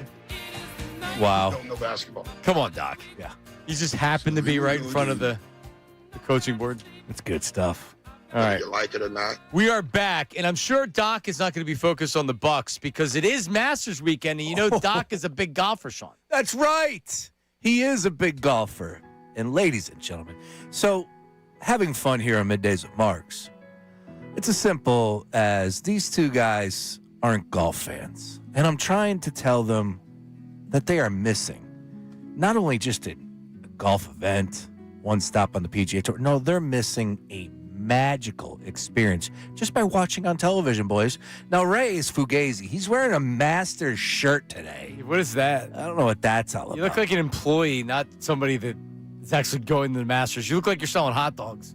I could sell hot dogs at the Masters for sure. Pimento cheese sandwiches, boys. Come on. They don't have hot dogs? They don't do hot dogs. What? Come on. At all? This is Augusta. Again. Yeah, okay. Find some classy way to do it. The drive down Magnolia Lane, the white sand, the plush green fairways, the unmistakable roars rolling through the Georgia pines. Amen Corner, the azaleas, boys. It's magic. That course is so pristine. Do you know how many people, like a pine needle falls, and they get people out there grabbing it? Really? Unbelievable. I'm going to give you a few reasons why Augusta is absolutely the best. Number 5 on my list, it's the same course every year. No rotation, no guessing. Every April, you're going to Augusta. It's the first major of the season. We know where we're going. Like Rory McIlroy is having him he was off yesterday. But the reason why he was able to finish as strong as he did, it's because he knows that course from experience, guys. It's the same course every year. That is pretty cool. All right. Number 4, tradition. Tradition. The champions dinner. Oh. The green jacket. This isn't a tournament, kids. It's a ritual. It's a way of life. I know I get very choked up every year when the winner gets the green jacket on from the last winner, right? That's who puts the jacket on. That's correct. I'm getting goosebumps just thinking about it right now, Ray. What a moment. I got to give credit where credit's due. The Rory moment last year was pretty cool. There you go. What happened last year? Fell onto his knees on the 18th green. He finally was able to break the curse of not winning a green jacket, and he accomplished that. And now he will be forever known as a champion in Augusta. Number 3, the sounds. The roars. The birds. And oh, by the way.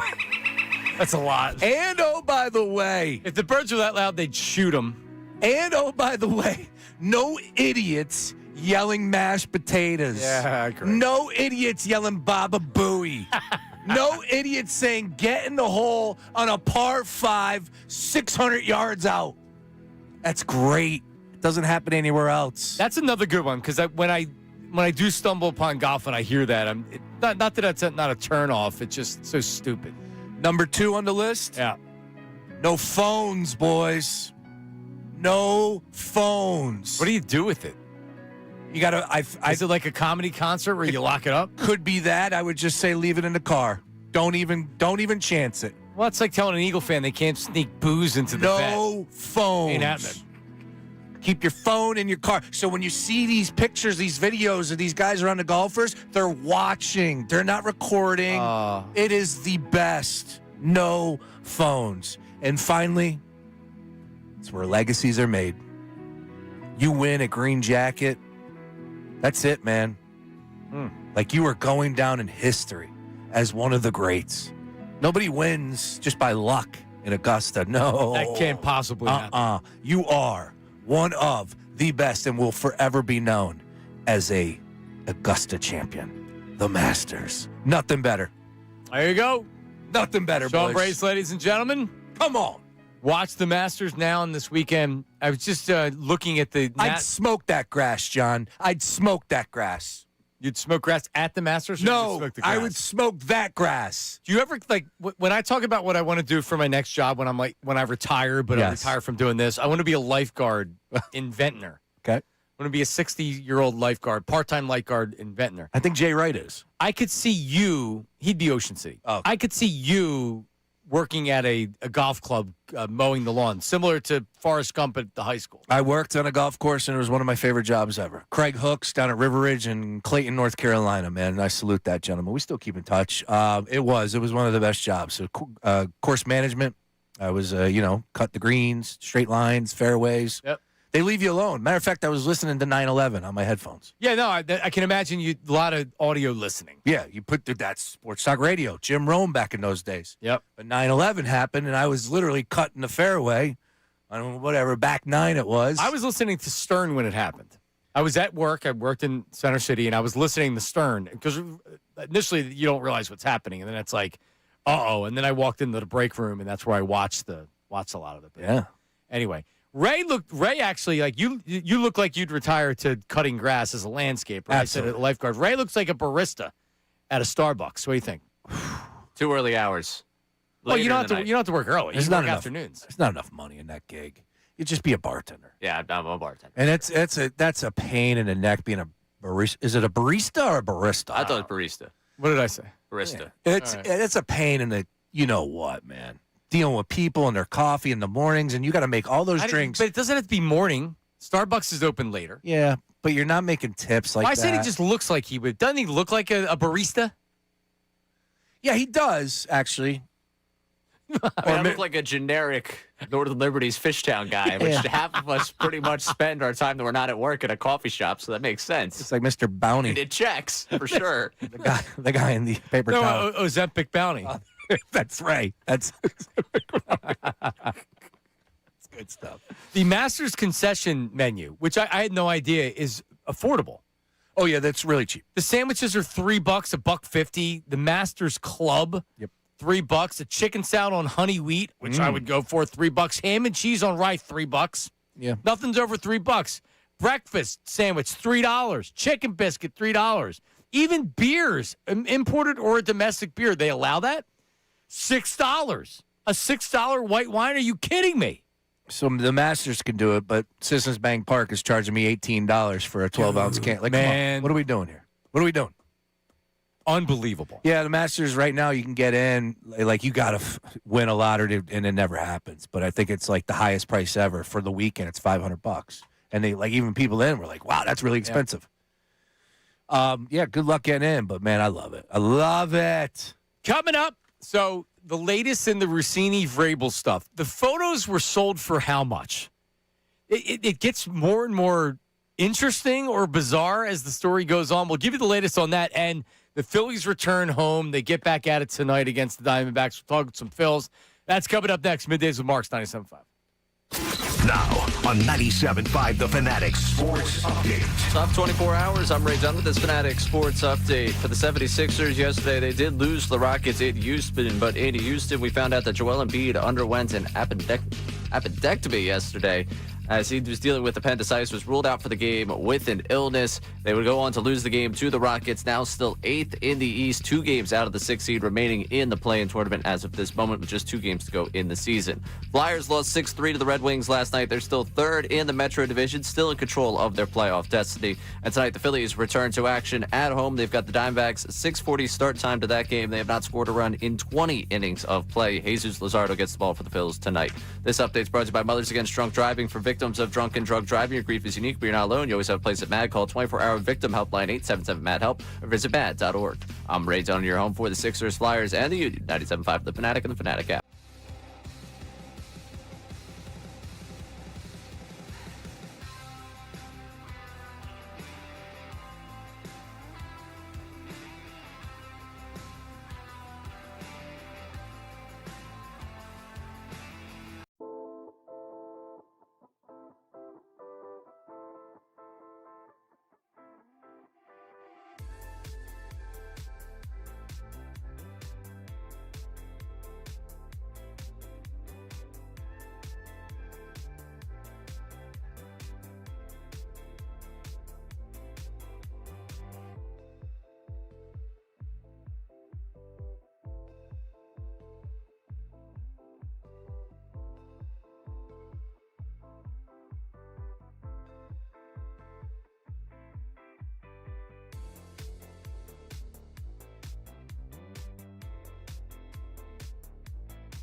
in 3 locations.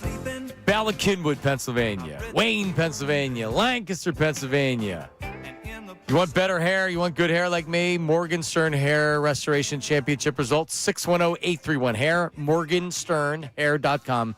Morgan with an E. Morgensternhair.com. I was drinking a couple of pina coladas last week. I had a couple of them. I can imagine. Oh, they were good. You're in Florida. Yeah.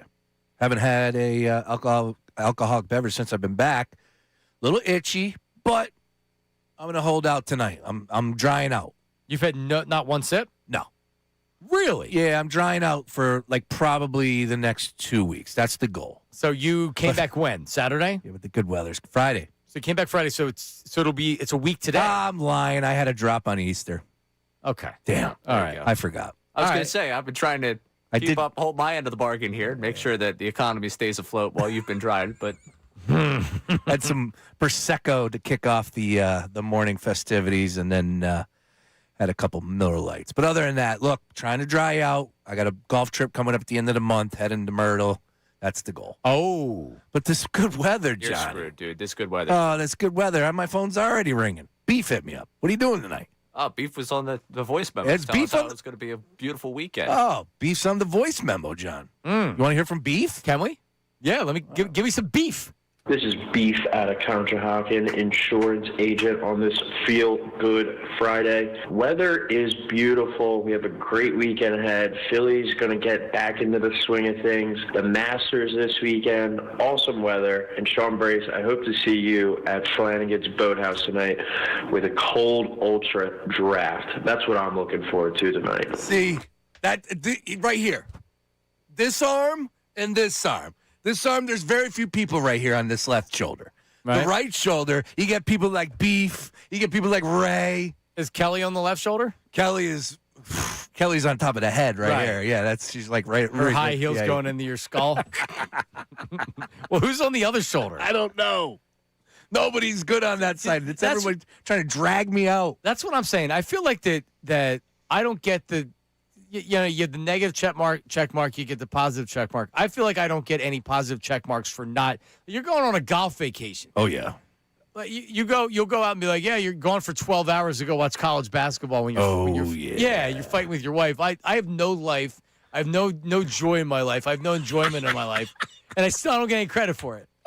All I do is take kids to practice and this and that.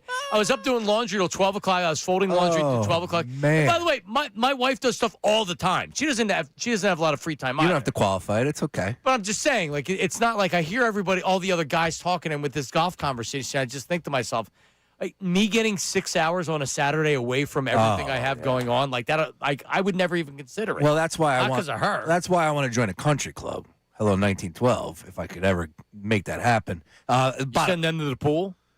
Well, A, that, but B, your time gets cut down for rounds. So when I play in a public course, it's like you get all these whack-a-moles out there, these people, just hacking away, and a round takes 5-6 hours. When you belong to a club, you could schedule your time, nice and easy. You're in 3 hours, hang out for a little bit. You got to play with Uncle Jamie. He's at Bluestone and Bluebell. Okay. Yeah, they have a nice pool. I went up with the girls and we went to the pool. But you guys should.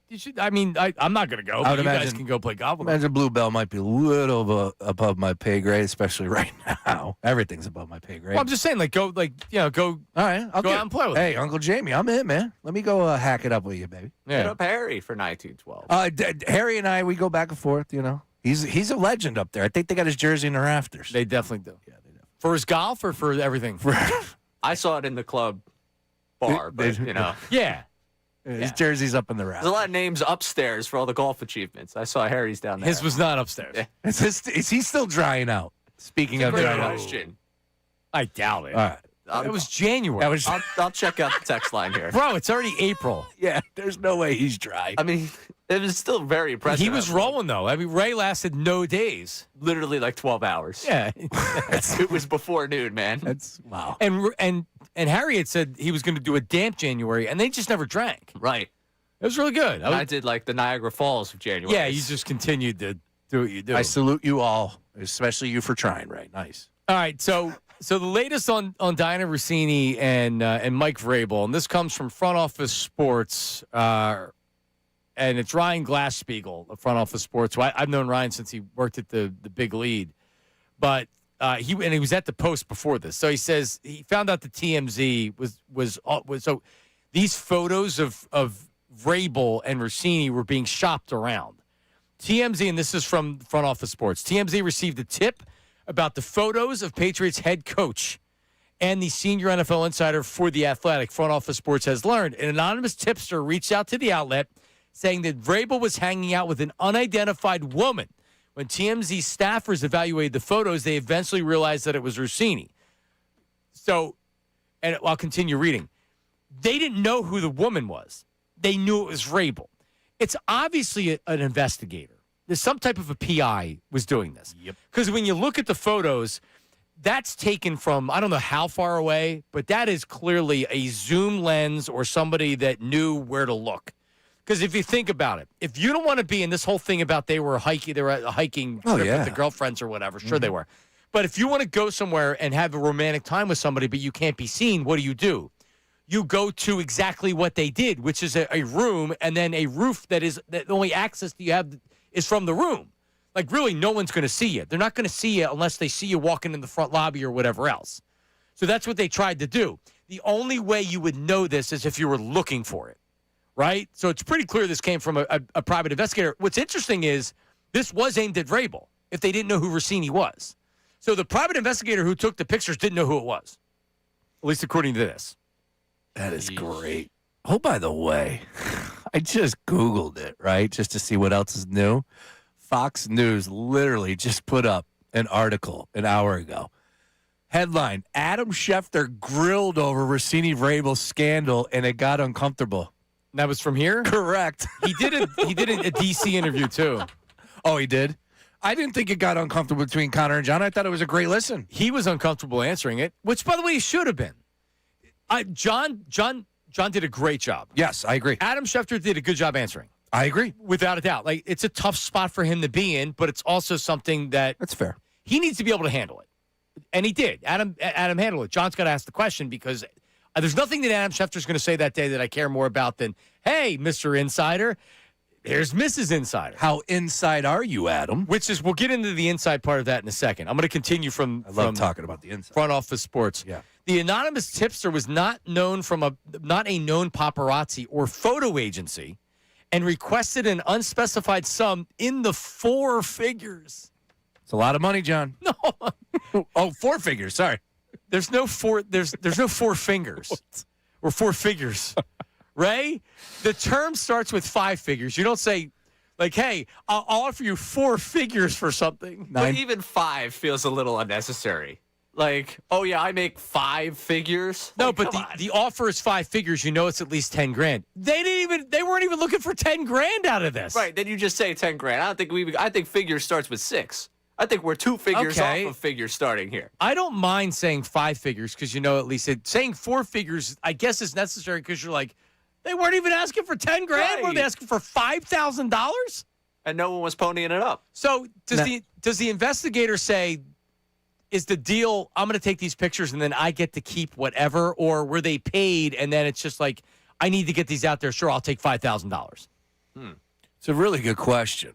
And I would love to know more as far as the inner workings and some of the details. But, some of these people that normally do the investigative journalism are kind of hush-hush, and including Pablo Torre, too, as well. It's like, dude, we talked about that. He works for The Athletic. More on that in a second. More from the article. As TMZ's newsroom deliberated whether this was a legitimate story or too bedroom policey, the Post, page 6, ran with it, rendering the debate moot, a source said. I love TMZ. All of a sudden now.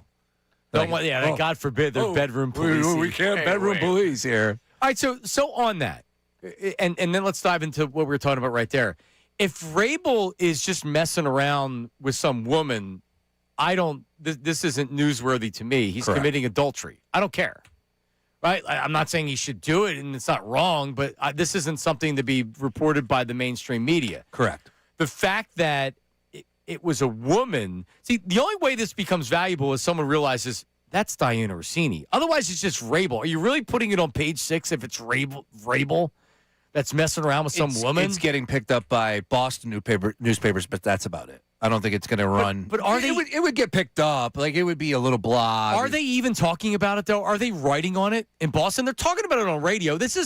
I've seen a lot of people say, nobody's talking about this except for this local host. Like Craig Carton, I saw a bunch of, no one's talking about this but Craig Carton. Yeah, and every other local radio station that knows how to do radio. In Boston, they're talking about it. In New York, they're talking about it. In Philly, they're talking about it. In Baltimore, they're talking about it. You know where they're not talking about?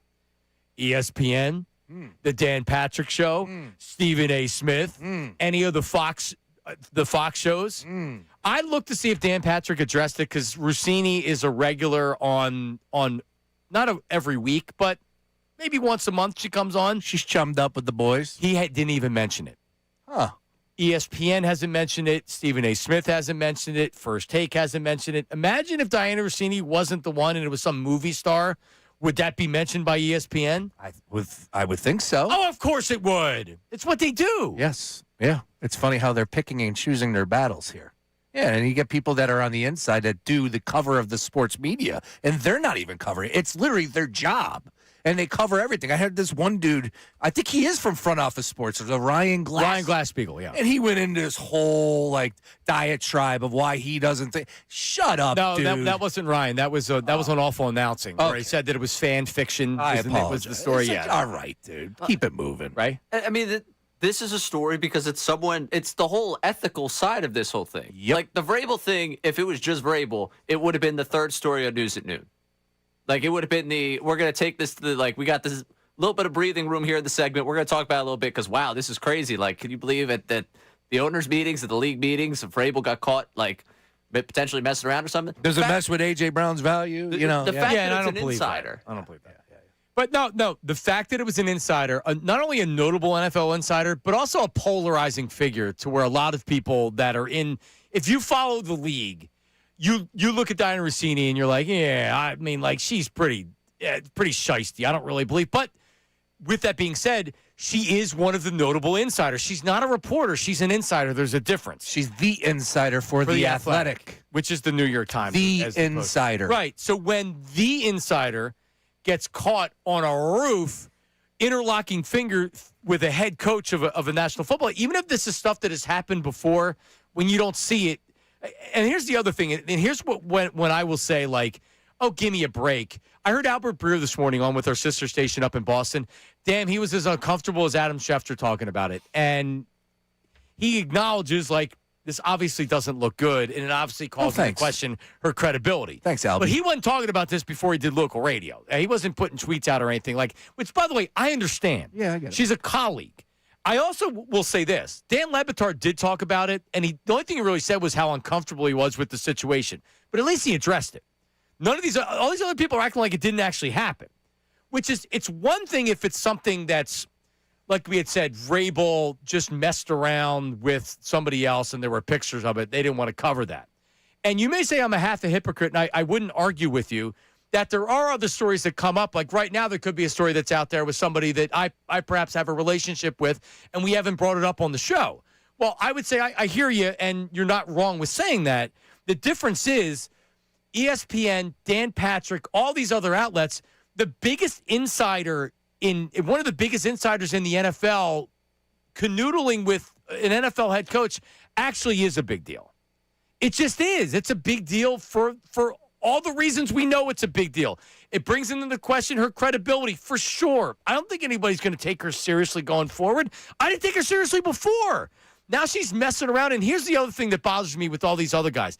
Don't act like there wasn't the reputation of this stuff being there before. And you can say they were rumors or whatever. Anybody that's in the inside that talks to people around the NFL knows that Diana Rossini, there was the thing with the Washington GM. There were some other rumors out there about Sean McVay or whatever.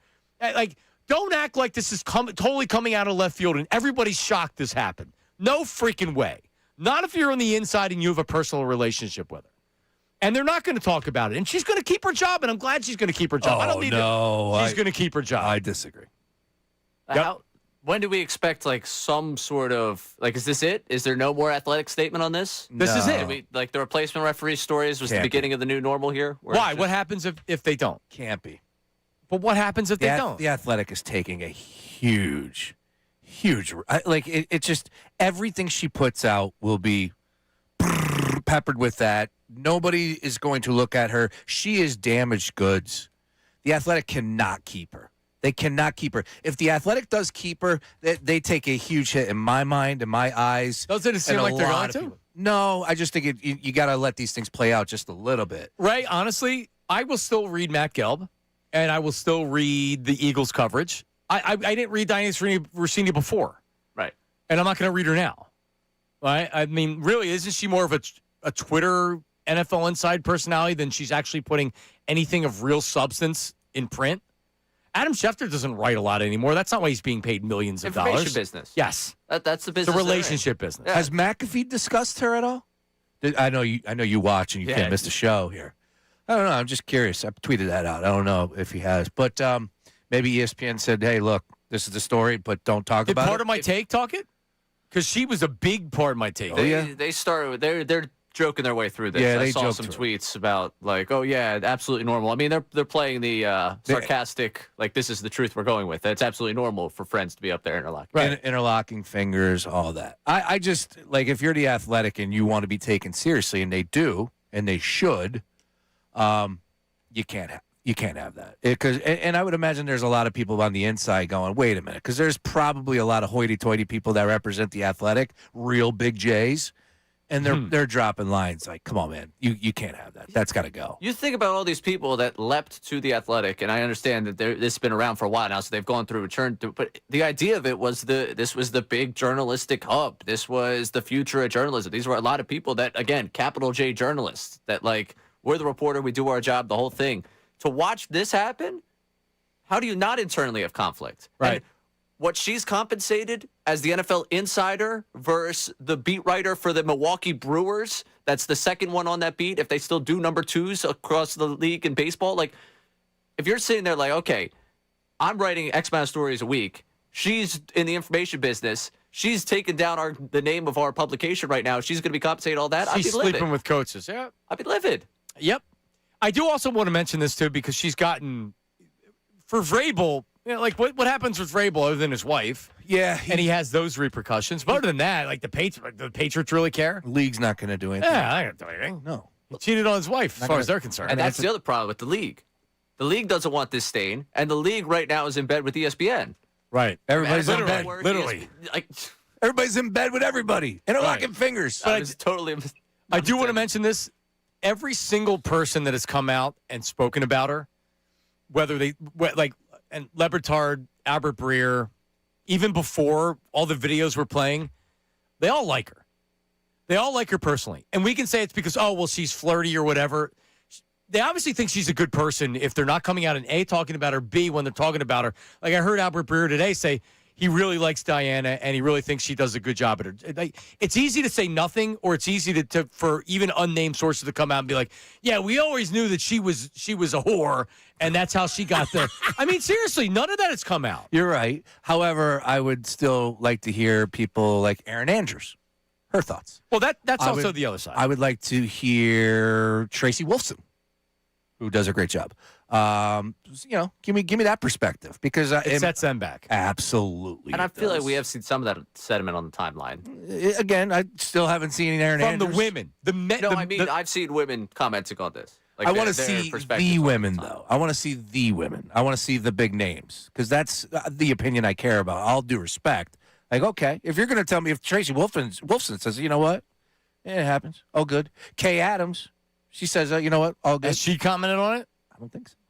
No? Yeah, I wouldn't expect her to because that's not. I'm really surprised. Again, the fact that Lebertard, who she was like she's one of the crew. Yep. With Lebertard. Just the fact that he even brought it up, I'm like, okay, I respect that he brought it up. What do I expect him to say? It's his friend. Yes. Right? You're going to support your friends when they're going through rough times. And I totally appreciate that. Acting like this hasn't happened and it's not a story is ridiculous. It's ridiculous. I agree with that. All right. We have a Daryl Morey parody song here, Ray. All right. Give me a little Daryl Morey parody song to break it up. Can't wait for this. On the Davis Honda text line. Hey, John. Hey, Mark. It's Daryl. I don't want to do your dirty work. Oh, yeah. No more. I don't want to do your dirty work. Oh, yeah.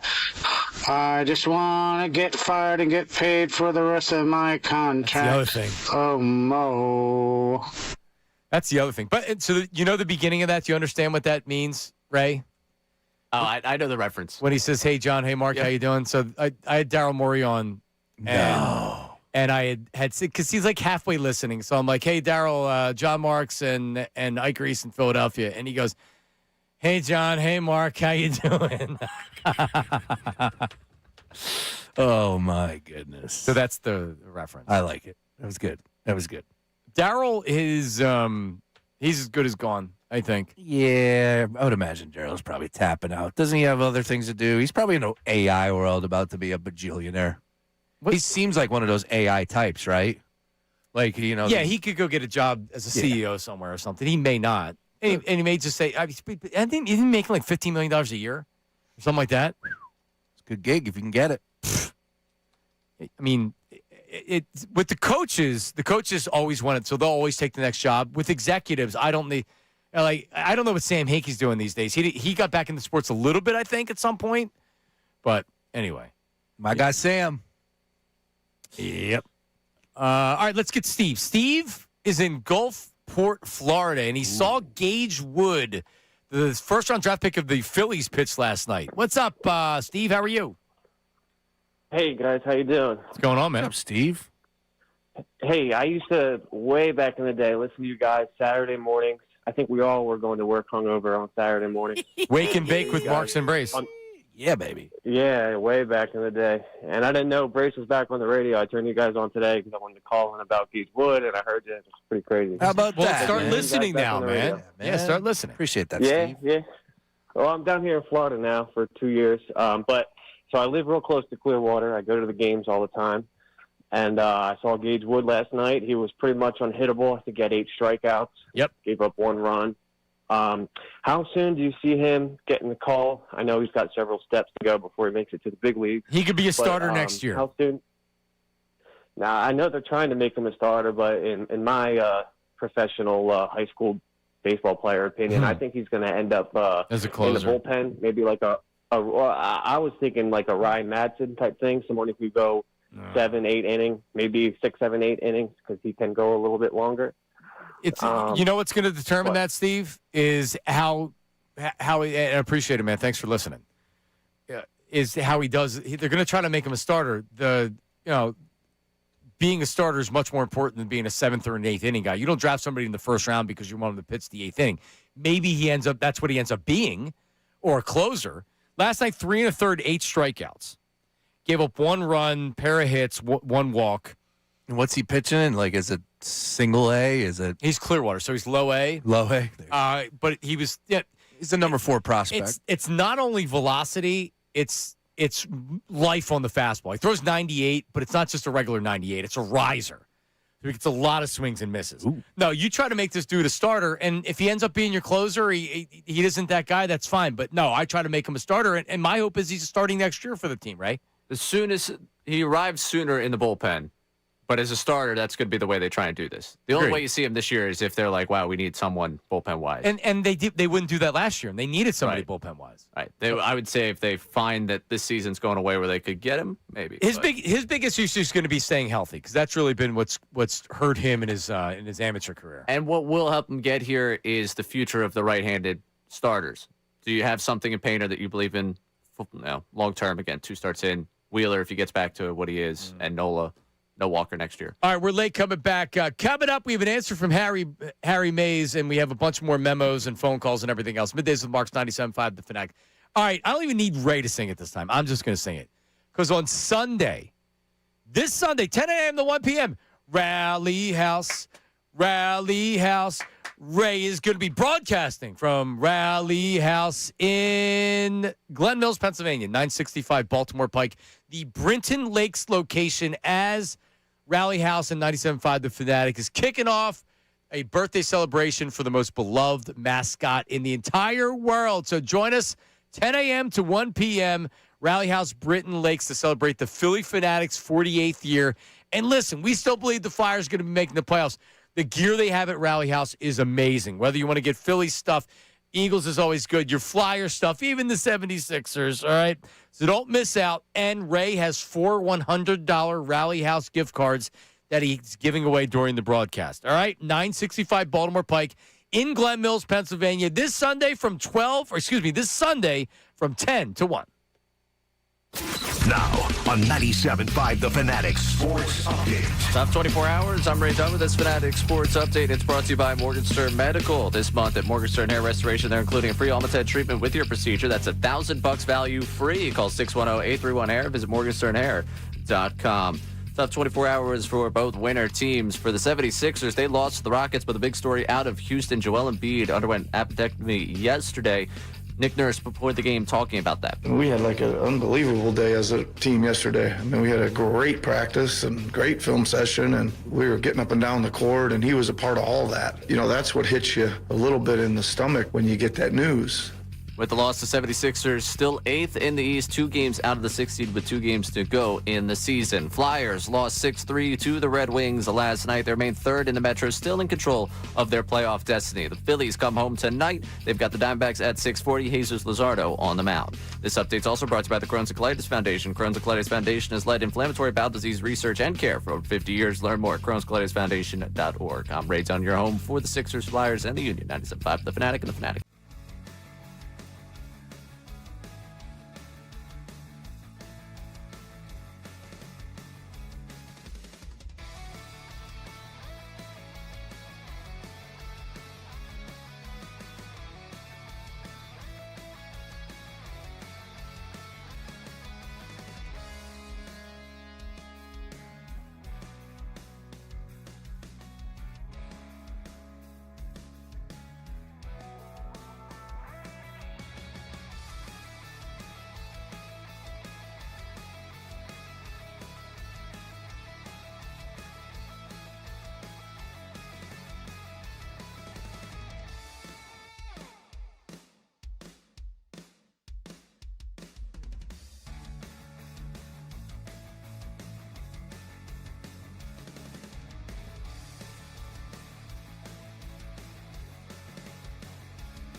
thinks he sounds like this in the shower.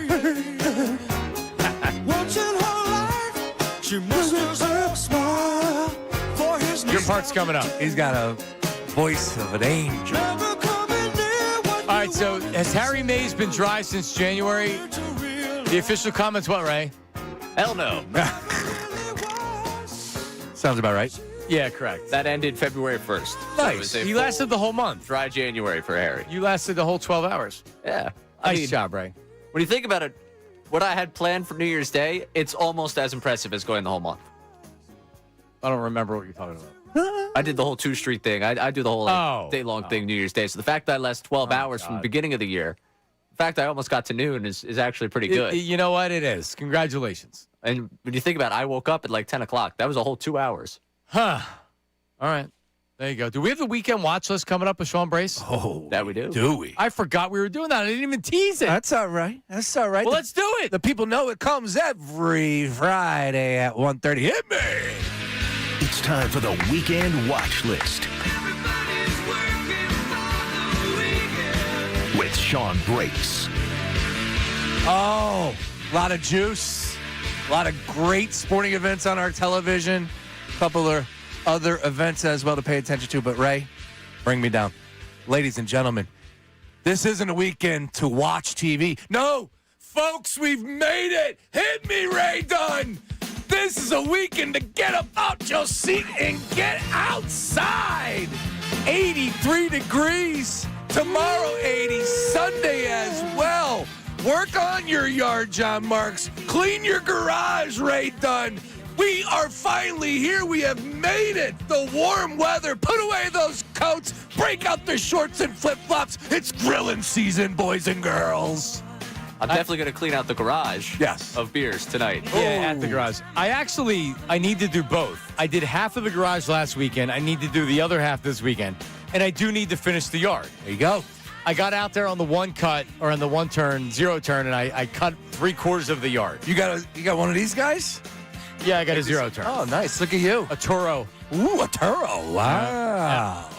All right. Speaking of golf course management there. Yep. All right, you can bring it down. It's going to be nice and warm. Walking on sunshine. All right, back to the weekend watch list. I got 3 for you. First up, ladies, the first weekend of Coachella is here.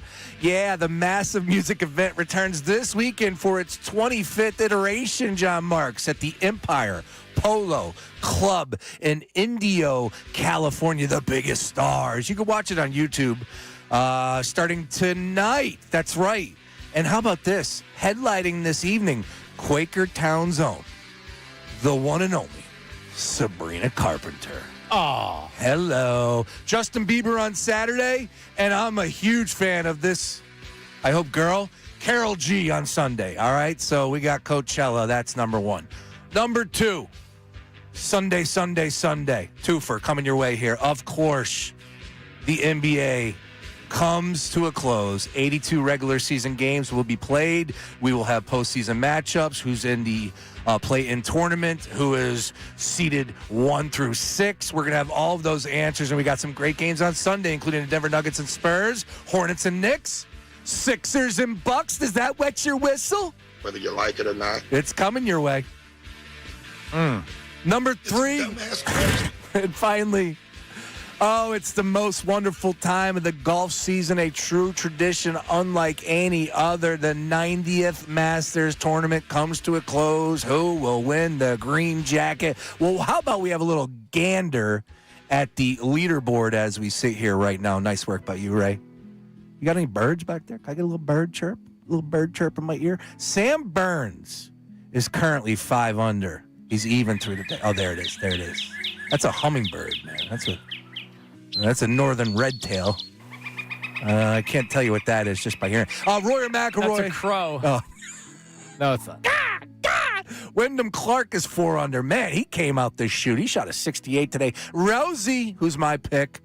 Lowry, watch out for him as well. Jason Day. Patrick Reed doing a big thing. He knows the course. Of course, former Green Jacket winner. Chris got her up. Brooks Koepka. Oh, the list goes on and on. John Marks, pull up a chair on Sunday and just allow yourself to dream. Oh, I can't wait. Feel how plush that grass feels. I actually would like if it rained all weekend. No, it's going to be down there. nice and dry. It's going to be difficult. The track's going to be difficult.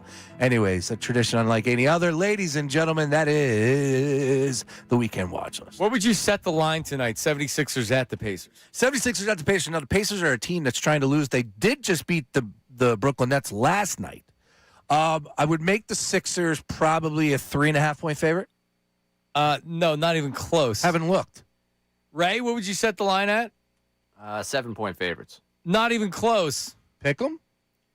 The 76ers on the BetParks app right now are 16-point favorites on the road against Indiana. Hell yeah. Who the hell's not playing for the Pacers? Everyone. I mean, wow. I could see being 8, 9, 10-point favorites, maybe. 16? Are the Pacers to play? No, definitely not. Yeah, I'd have to do a little. Bet the Pacers. Like last night, they were 3.5. I think they were 3.5-point favorites on the road against the Nets. Okay. Yeah, all right. I don't know. But the Nets are also trying to lose games too. That's true. It was the tank off last night. Right. It had my attention. Yeah, it's they're minus 11 and 15 on the money line, the Sixers tonight. That's wild. Yeah, there ain't no way in hell I'm giving 16.5, although that definitely line is It's telling you go Sixers. Stinky. Yeah. Now also, and here's the reason why I like, is Maxey compromised? Is his hand hurt? Absolutely is. Right. So do you really want to go like what is this? A Viche Edgecombe, Paul George? That's how they win. 16.5. That's a lot of points. Yeah, I was just a little off there, just a little bit. All right, coming up, we have we have voice memos to end the show, and we have our YouTube chat recap, and we have a phone call. Don't go anywhere. It is Middays with Marks 97.5. That's right. The playoffs, folks. It's here, right around the corner. The ice is loud. The hits are heavier, and every shift feels like sudden death. Now, the last thing you want is coming up empty when it matters most at home. Don't sweat it. Blue Chew Gold just got called up to the top line, and it's an absolute difference maker. Blue Chew just leveled up with Blue Chew Gold, a new 4-in-1 upgrade built for both your mind and your body. We're talking confidence, focus, and showing up like you're the team's top sniper with the game on the line in the third period. The tablet dissolves and can start working as little as 15 minutes, so no long intermissions, no stuck on the bench, no rides on the Zamboni over here. Just hop over the boards and go. And when it's go time, you're not just taking shots, you're lighting the lamp. We're talking bar down, glove side, red light flashing, crowd going nuts. Playoff hockey magic. Fellas, if you like what I'm telling you right now, upgrade your performance and discover all your options at BlueChew.com.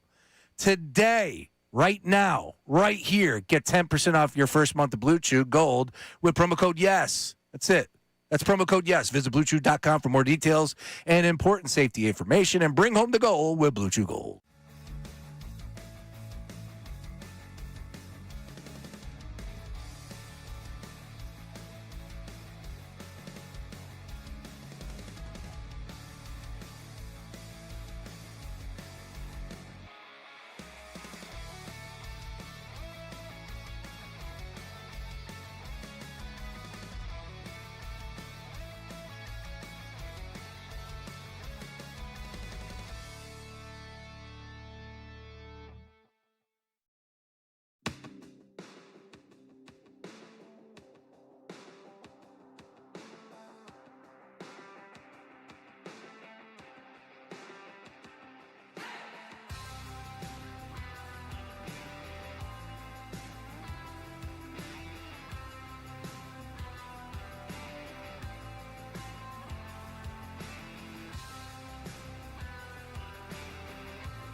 All right, the guys are coming up next. Phil's back at it. Weekend series against the Diamondbacks. Ray, how we feeling? They're taking 2 and 3, at least. They're losing the Taijuan Walker game? They might win that game. I think it's all righties this week for the Diamondbacks. That's great for this lineup. Andrew Painter on Sunday. Walker tomorrow. Right. Luzardo starts tonight. Right. Things get started great tonight. Luzardo has himself a night. Okay. I'm not just saying that because I'll be there. Because I'll also be there for Taijuan. Right. Yeah, you'll be there tomorrow. And we're debating Sunday. With the Rally House remote, I'm thinking, I've got the tickets about a half hour from when the show ends. Rally House. I'm thinking about it, but then I got to park somewhere down there. And just sit it out. Yeah. It's okay to miss a game, right? Drive up to Oaks and say hi to the folks. I've seen them a lot, though. You have. I saw them all last weekend. I'm seeing them tonight at the game. Oh, you are? Okay. Yeah. Yeah. I love them. I love them. They're great. There's 81 home games a year. I always get this, just so you know. Jeremy checks in. We got a Wings game tomorrow night. Absolutely final home game of the year. That doesn't need to make the watch list because we talked about it. And, of course, Fly Guys. We know that. Yeah. Yeah. These things are like in the Sixers. Yeah. We're locked in. Yeah, that's it. It's not that. Yeah. The weekend watch list isn't just that. It's for other stuff. It's the like you needed to know when Coach Hill was. You're a big Bieber guy. Correct.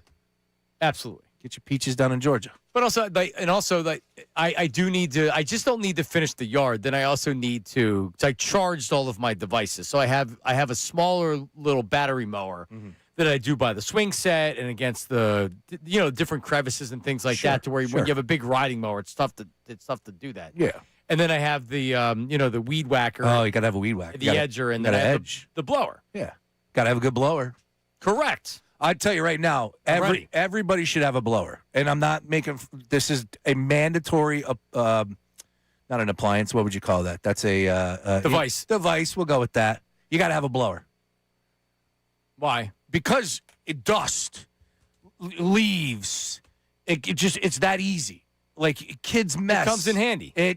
You have to have a blower. Kids mess. Yeah, kids mess on the kinetic sand. Oh, what inside? No, don't use a blower in the living room. I don't know. I do kinetic sand inside. No, we do kinetic. That is the devil's toy, man. The kinetic sand outside only. Okay, that's a good strategy. Yeah. And actually, it would be good to have a blower to just get rid of it. Yeah. Yeah. No, but you got to edge, right? Like when I'm doing the grass, like the professional. I just want to say, I might as well be a professional. I cut the reason why I do it myself is it looks better. Yeah, sure. You care about it. And the landscaper just wants to be, even the good ones, but then it's like Wednesday. And then if you're getting a lot of rain, by the time Saturday comes, which is when you want a nice fresh cut so you can go outside with the family, the grass is already getting long. So I want to make sure I can do it on my schedule. And I'm just telling you, man. You do got a green thumb. I could tell. Green thumb over there. Green grass lawn care does my fertilizing and things like that. But yeah, I like cutting the grass. It's soothing. It's like golf for you is me doing the mower. Oh, really? Yeah. Okay. Except I do it in an hour. Yeah, 6, maybe 7 hours, hopefully. Yep. Ray? Oh, nothing. 19th hole. I think I probably should invest in a blower. Yes, you need a blower. Probably need a blower. Trust me. Yeah, you definitely need one in Fishtown. Could use a blower. Let's go to Steele. Steele is calling from Ocean City, New Jersey. Steele, hello. Go ahead. Gentlemen, don't forget the blower for the light snow. I used it and on the car, Steele. So, There you go. Yeah, the light snow, you're right. But you can't get too crazy because obviously if it gets a little thick and you're not going to be able to do much. But just a little dusting and I hit the car, the windshield, all that, you're right, Steele. Nailed it. Yo, Sean, did I just hear John say he would possibly take the lawn blower indoors? Well, that's what I thought he was saying. It's actually a good idea, Steele. You get those cobwebs up in the corner, can't reach them. Yeah. And I have the battery one too. Yeah, so I same. charged all the batteries last night, so I'm ready to go with all 3 batteries today. We're not running 2-stroke. Correct. Yo, John, instead of a vacuum cleaner, a leaf blower. Yeah, just blow the dust all over the place. Absolutely. Who would say wrong? Who would say no to that? I'm in, Steele. All right, I know my time is limited, my friends. There is nothing like the Masters. It's an amazing. I was privileged to take in a practice round. Oh. Just let me blow this off. I've played some iconic golf courses: Pebble Beach, Pine Valley, Marion. Ooh, listen to you. There Waltz's is Golf Farm. nothing. Yeah, I'm telling you, there's nothing like Walnut Lane. just a national. What's that? Walnut Lane. Go ahead. You ever play Walnut Lane? John Chaney, that was his course. Absolutely, coach. Yep. Yeah. Yep. Go ahead. I mean, look, you played Pine Valley Steel. You know a thing or two about a thing or two, sir. You're right. I got an 8 handicap. I mean, I'm 68 years old. I'm an ex-Marine. The Thank you game for your of service. golf, I appreciate that very much. Thank you for saying that. I do appreciate that. The thing about golf, and I'll get pushback from a lot of listeners, to me, the game of golf is the greatest game on the planet. And I say that because the other teams, baseball, basketball, football, team sports, and they're multi expensive athletes. Oh, yeah. I mean, this. All right. Steel. All right. I love it, Steel. Thank you, You're talking to me, baby. Yeah, that can't be love the it. last thing we do on a Friday. And Steel, I appreciate Yeah, you. Steel, thank you for I'm it. not trying to be mean. No, not at all. That did hit the over for what I expected when his golf was the best game. Right. I was I was hoping he would give me something. All right, let's do the YouTube chat recap. What do we got? It's time for the YouTube chat recap. How about filling us in? Let me tell you something else, man. Watch us live on YouTube every single weekday. I can't lie. Let me tell you something. It's the Middays with Marks YouTube chat recap. Hit me. Can't blame Ray for that. He's better at receiving cat calls than delivering bird calls. JM from the YouTube chat. That's your Ray? You don't make cat calls, do you? Cat call? Yeah, you can't do cat calling in 2026. I used to enjoy a good cat call. Not in that manner. Yeah. Not like, oh, back in the day where you're youngin', right? You could have a little fun. Sure, yeah. If you'd like to meet Ray in person, Rally House this Sunday, 10 a.m. to 1 p.m., Glen Mills, Pennsylvania. Ice cold Bud Light, yeah. And not just the Cougars. Listen, if you're my guys, age, that also shoot your shot too. Who knows? Raymond. I don't know Ray that well. Come on. Come on down to Rally House. Good, Ray. I was missing my picnic tablecloth. Turns out Johnny has been wearing it as a shirt. All right. If Bayless from the YouTube This chat. is a nice shirt. Yeah. Straight out, nobody out pizzas the hut. Is that where that came from? This is a Ben Sherman shirt. This again, you know where I got this? Yeah. Bloomingdale's app. All right. Send the man a gift card, Bloomingdale's. You got a lot of pub this week, all right?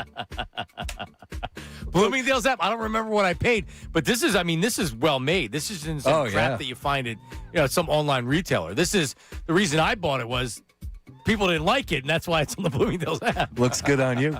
All right, what's that? All Night Long is in Ray's apartment's doorbell song rotation. Dawood from the YouTube chat. That's actually a good call, Dawood, to add in a little entrance music for Ray. Well, I'm just saying in general for the Ring. Oh, you go home. I don't know. That's smart. Flow Rida, welcome to my house. I don't know. Yeah. I feel like All Night Long. Well, you remember we used to have ringtones. You used to spend money to get ringtones on your cell phone. Now nobody has a ringer on. Think about that. Yeah, or no one talks on the phone. Or that. It's a combination. All right, what's next? Speaking of stuffing, what's up this weekend, Ray?